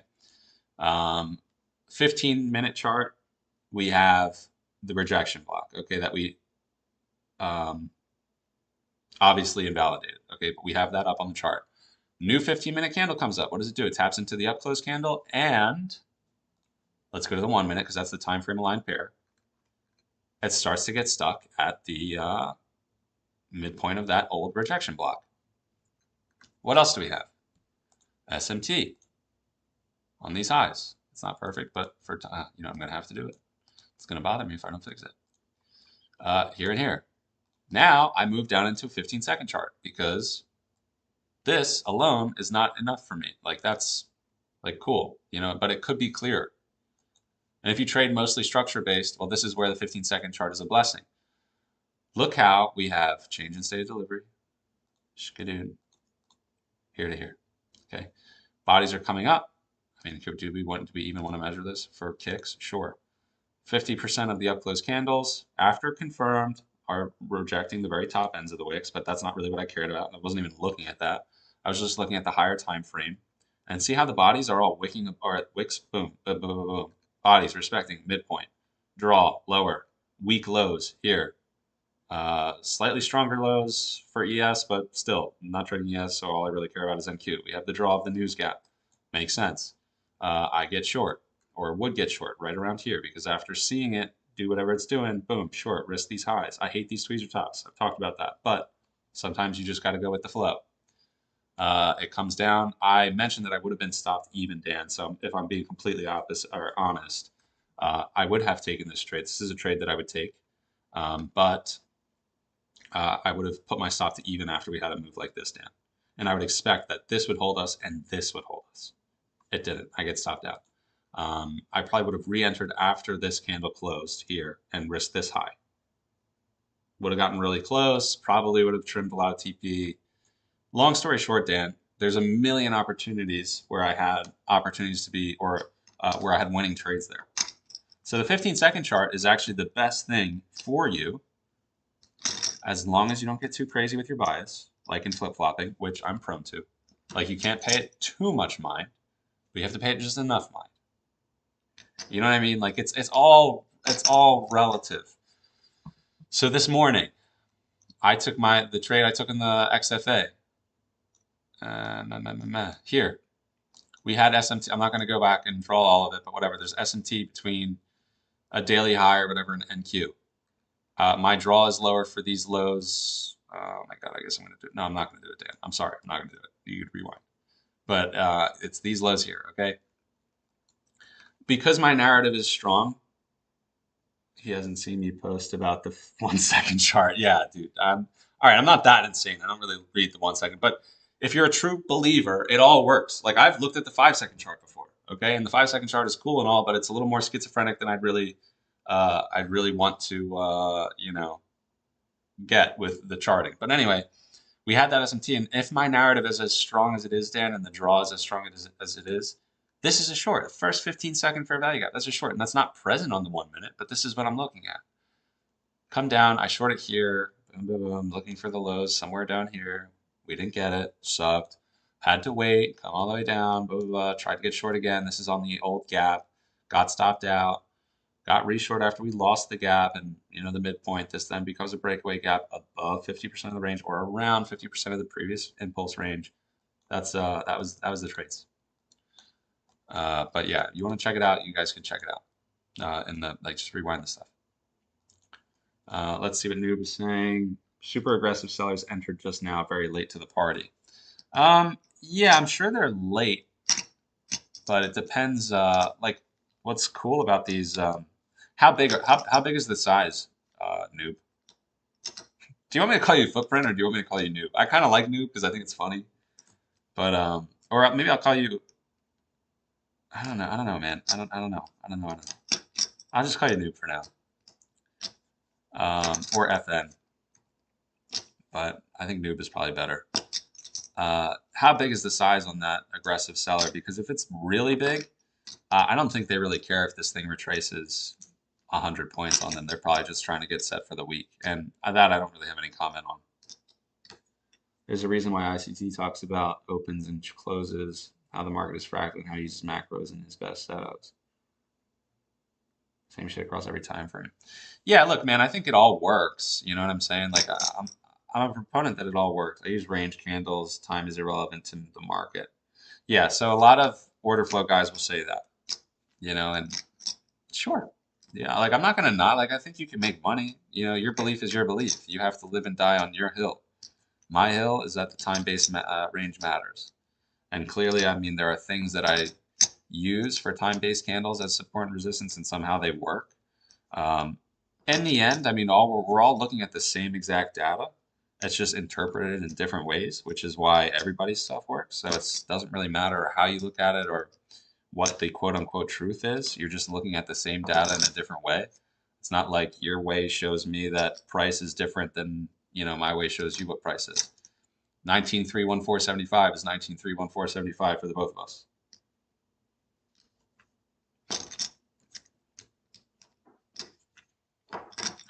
Yeah, I would have to say though, Noob, that like time can't be completely irrelevant because I know that there are algorithms that use time to distribute um, positions, like to layer positions. Like there are time-based algorithms that will every 5 minutes will start to buy. Like you know what I mean, regardless of like it's just how they get filled. Like you know what I mean? It's time weighted buying. Um, so I wouldn't say it's completely irrelevant. I understand what you're saying in terms of irrelevance towards like candles or whatever. Like you don't care about a certain timing of range. Like fair enough. Like you know, I wouldn't mind. I don't mind you saying like it doesn't burn me for you to say that. I'm not like I don't know. Different strokes for different folks. It all works. And I think if you're going to trade, this is also my other opinion, by the way. Yeah, I'm not saying I'm better. I'm just saying that if you would give order flow, just you'd absolutely be stunned how much important data you're missing. I 100% believe you. I 1000% believe you, Noob. I think you're I think if you're so I think there's two schools of trading that I think are valid. I think if you're not going to trade order flow, you trade ICT. And if you don't trade ICT, you should trade order flow. I don't think that anything else should be traded. I don't think like any or I don't think I don't think that the put it this way, like there are two schools of understanding. It's really what I should say. I'm not talking about patterns. There are two schools of interpreting. Very nice.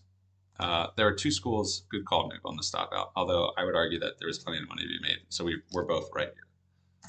I'm wrong in terms of the draw. So maybe I just give the W to you anyway. Um, what was I saying? Oh, right. There are two schools of thought in terms of like what you use to understand why price does what it does. So basically what I'm saying is like if you're going to try to understand why price moves the way that it does, there are two things that I would recommend to anybody. You either trade order flow, which is like hard, concrete, evident, or you do the ICT stuff, which I think what Tej is saying, Tej says footprint is that's what seeing that in price without using anything else. It makes sense. That's why using volume or order flow makes ICT makes more sense.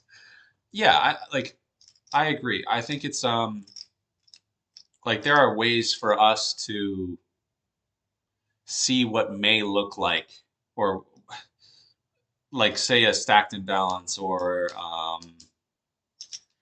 like a trapped seller. Like there are like even just watching the way the candle prints, noob is like something that I'll do a lot. Like if I see a very aggressive print or something like down then up, like you know what I mean? Like to me that's like either that could be absorption or like somebody aggressive getting involved.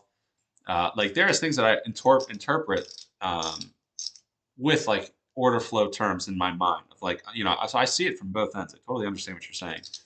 And I see what Tej is saying. Tej is saying basically like, you know, we're seeing the same thing. You're just seeing the actual raw numbers. I'm seeing something in the candlestick that makes me that arrives me that brings me to the same conclusion.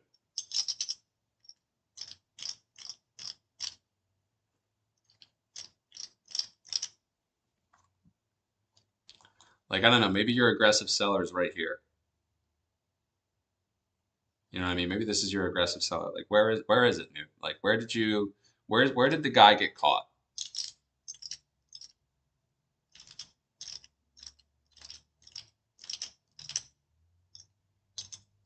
Also, guys, I'm gonna hop off at like 1 o'clock Eastern time, which is in about 20 minutes. I just gotta go do the rest of my day. So well, I'll hang out until then. But I really like this conversation. I really like the order flow stuff. And like I said, I think everybody could be can kind of come from the same flow. You know, we could all arrive at very similar conclusions.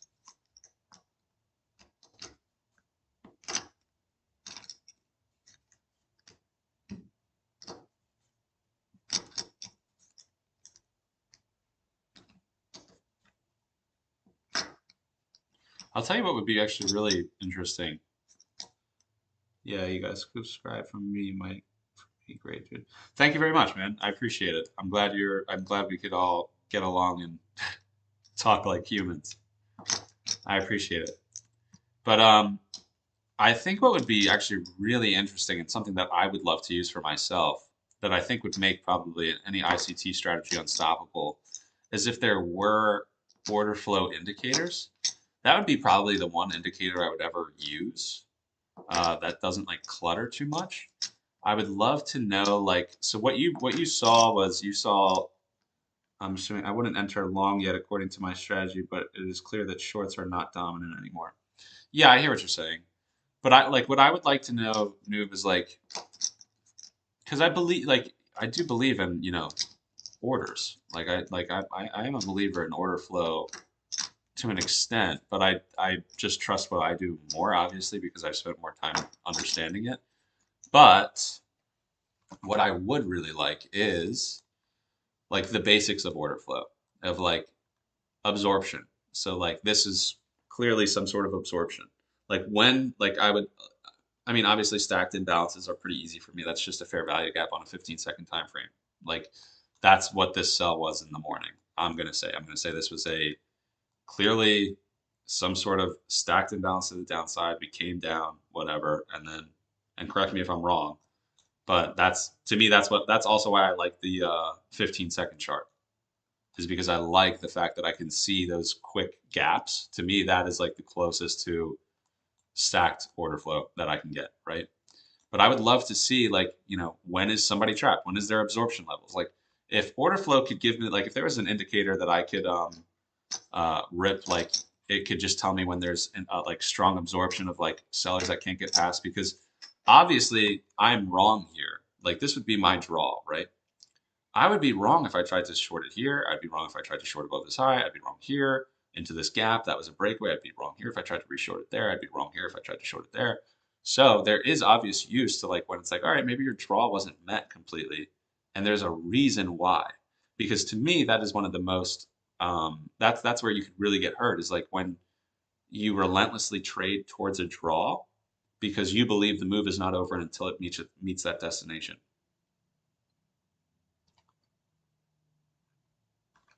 So like if I could have an idea of why it's not meeting that destination with some sort of footprint data, that would probably make what I do, I'd probably lose a lot less.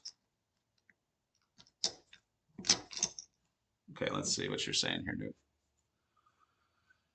I wouldn't enter long yet. All right, we saw that. Okay, coming down, very weak negative deltas, which means weak seller. Yeah, negative delta. Right, I'm familiar with delta as well. It's only very aggressive breakout sellers enter. Breakout sellers. So what you're saying is, so that would be our turtle soup. Yes, yeah, Teach. That's basically what he's saying. He's saying that this was a like breakout seller. This is turtle soup is basically what he's saying. That sellers above these highs just entered in, right?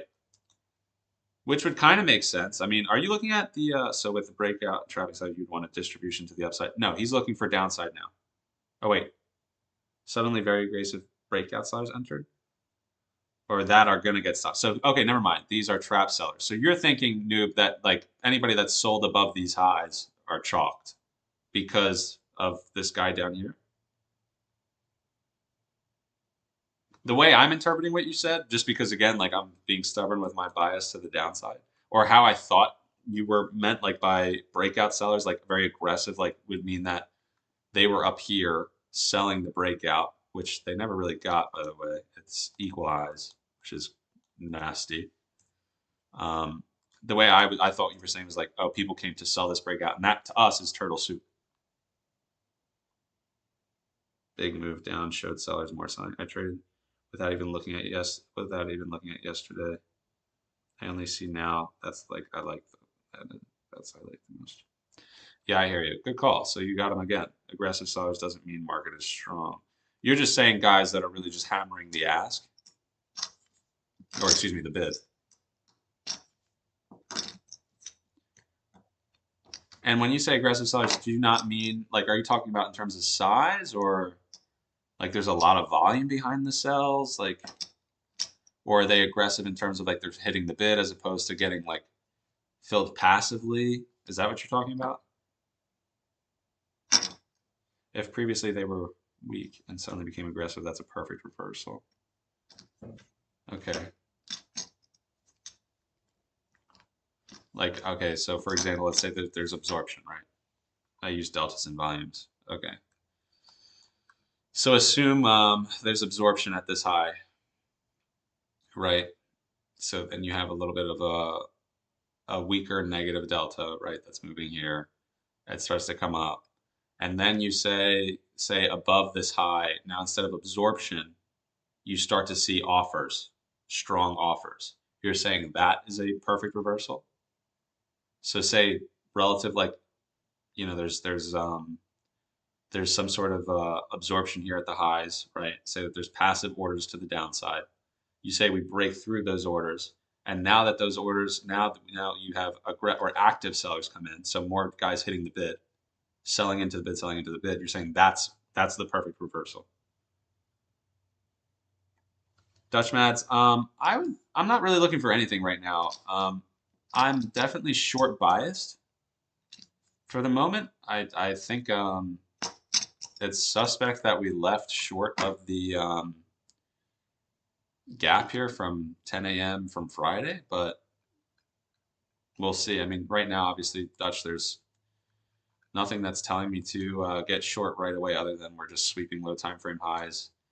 We have divergence on these 15-minute highs between ES and NQ taking that 15-minute high and YM still being slow. I swear he's talking about lows, but I don't, honestly, TJ, I don't know what he's talking. I'm trying to understand. I think he's like, well, if he's talking about sellers that are going to get stopped, he has to be talking about sellers on highs.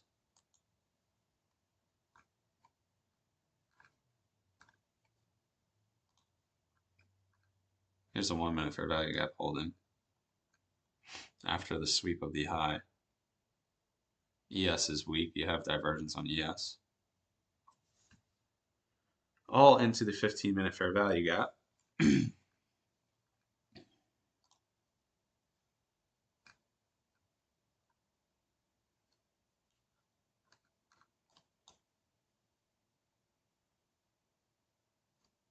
Yeah, I'm not seeing anything. Nothing to quite do. I gave you an example here. Yeah, but you're still sitting. Yeah, I hear you, Noob. It's just really hard to obviously it's difficult when it's just somebody chatting. I'm sure you're actively trading, but um, I completely. It's obviously if I could see your screen and see what you were talking about, it would be a lot easier than just trying to decode. Don't know if the link can be open. Oh, I don't even think a link came into the chat, Noob. I'm not even seeing it.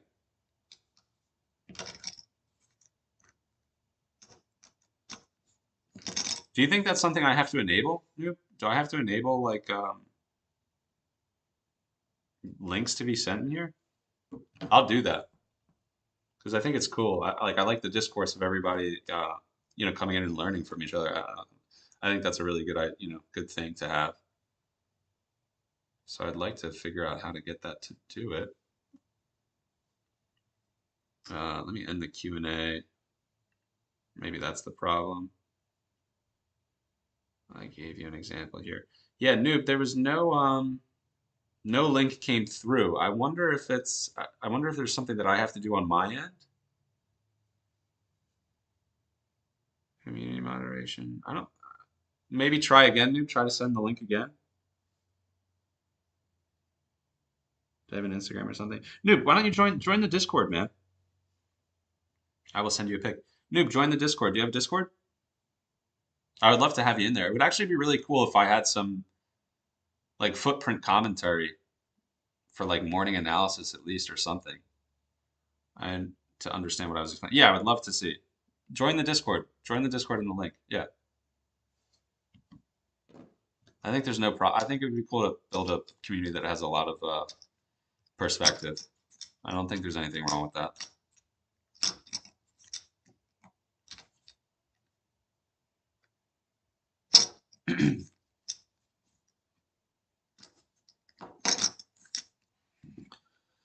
Let me check on the Discord. I know there's been some action. Let me see what we got going on over here.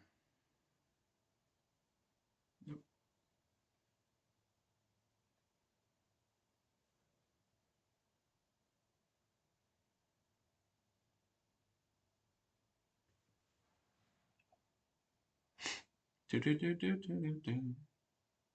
Different styles are always welcome. Yeah, man. I got no qualms with how anybody else trades. I think it's all cool. What's up, brother? Yeah, man. Big boss. Cool. Let's see it. So 1332. Very interesting. I'm looking at your example right now, Noob. I just want to I want to bring it up in 130. Where are you from, dude? You must be in England? Are you? No. Are you? Are you British? No, you can't be British. Because London closed 8:06 p.m. That's not London close, and that's 12 o'clock, so it'd be okay. Biggest distribution after weakness. Moroccan. Oh, cool, man. Sick.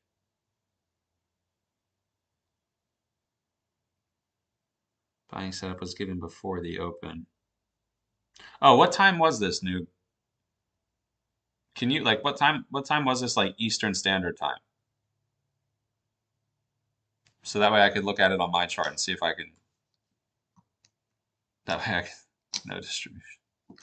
Send me action. It's funny. Teach, man. You're funny, dude. 3,000 0 market open confirmed it. Market open? So you're saying market open for today, Noob?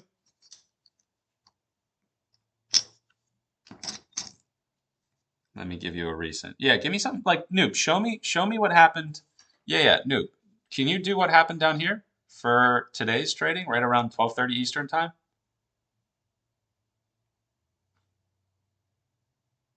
This was August. Show me, yeah. Show me today. Do one for today at this low here when you said the aggressive seller was trapped or whatever. Show me that example. I just picked a random screenshot. Yeah. Well, if you can, no pressure obviously, but I would love to see it. I would love to see what you look at. Show me what happened over here.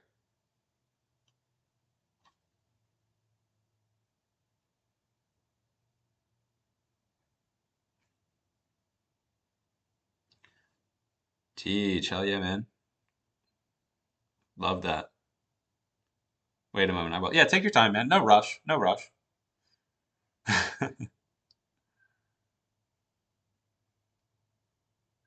Teach, hell of a short, brother. Oh, you're trading CFDs too? Teach, are you guys not allowed to use combines? Yeah, sorry, I didn't even check the date. I just sent a random one. No, that's all good, man. I appreciate all of it. I appreciate all of it. I only have a couple more minutes, guys, anyway, and then I gotta bounce. I gotta rip to the gym to get started with the rest of my day. Yeah, I hear you, man. I appreciate it. But definitely, yeah, definitely check that out. Definitely send that into the group and give some notes so that way we could all look at our charts and see where you know where we kind of interlink. See if I could have solved something maybe that would look give me the same idea as what you have over there. That would be great. Chilling on paper, it's my discipline months to completely refine before profitably. Yeah, good for you, Teach. Nothing wrong with that either, man. Nothing wrong. I think that's a smart idea to do it. It's a smart way to roll with it.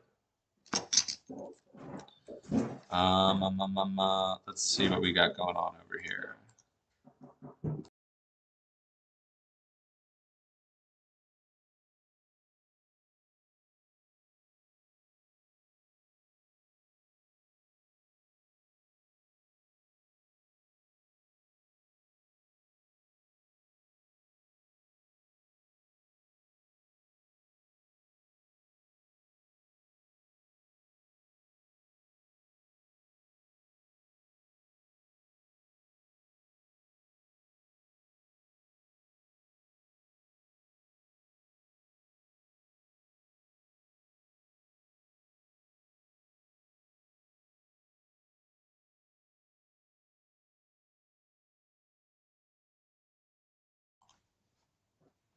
All right, hold on one second.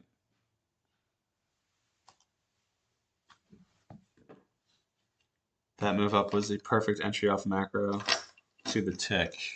Move up was a perfect. Entry off a macro. You're saying the move up, Teach? I'm sorry.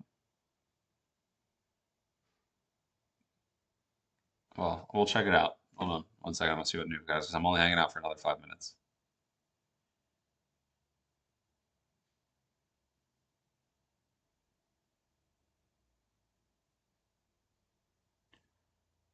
This was the trade that I took short from today.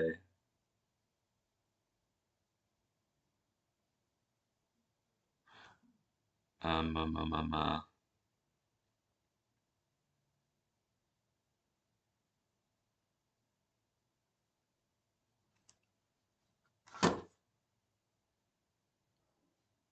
Setup candle. Weakness, biggest delta after weakness rejected. All right, I'm gonna have to noob. Do the can you timestamp that for like what time that was on the like during the day so that way I could actually look at like I know you're saying it's from the morning, from the top. Okay, I see. Well, almost. Check the new screenshot. I mean, you have the deltas in there to see the deltas. Weakness. Well, there delta turns positive, so it was weak. So you had negative 770, then it turns positive at 103, then 620 to the upside, then back down to 99, negative delta on that top candle. Was there absorption up there? I didn't see any zeros. But I see what you're saying. Then the delta's weak. Stays relatively delta, or relatively weak. Probably random that the macro TBR perfectly encapsulated that IFG. Teach, I have to take a look at what you're talking about here. What time, Teach, was that time-based range?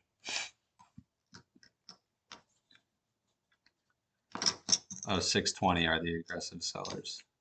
Internal equal that was taken for TP1. Yep.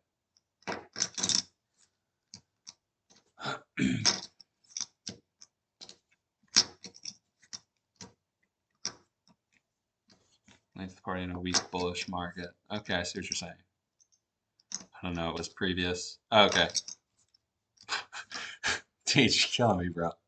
I need a little something, man. I mean, I believe I'll take your word for it. Yeah, footprint. I sort of understand. Like, I would need, honestly, I wish the screenshots you send are really good, but I wish I could see more of the details too, like with the actual times and everything. It's, yeah, obviously I'm not gonna be able to get it right away, but I have an idea of what you're saying with the delta. Like, delta I understand, and delta divergence I understand. But I would just have to see how I could link it with ICT. And the obvious way I think that I'd only be able to link it with what I do is if I had some sort of easy like indicator that told me like delta divergence or and it would just pop up on the screen. Like I don't want anything on my charts. I just want a little box like up here that tells me like what's going on. Or absorption, like if it would just highlight a little piece or something like, absorption level, show me that. Seems like it wants to go lower into this gap, like I said. I'm tempted to take the short, but I'm not going to just because I'm going to get off in 2 minutes. And I don't want to be stuck on here holding a trade. But yeah.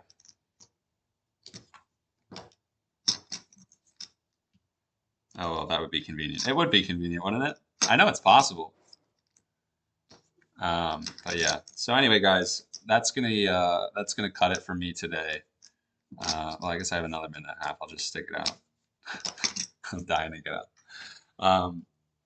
Obviously, I love hanging out with everybody, but it's time for me to get moving.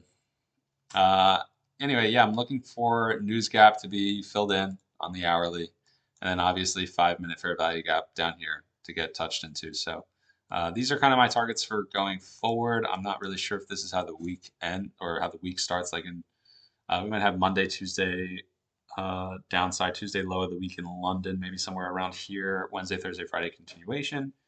All depends on how we react for the rest of the day. And obviously, day to day, I'm not going to just forecast the week right now. I have no idea what's going to happen, but I only have an idea because we do have earnings. We have strong earnings on Wednesday. I think it's Wednesday or Thursday. All right, Noob says we're ripping to the upside, so you heard it here.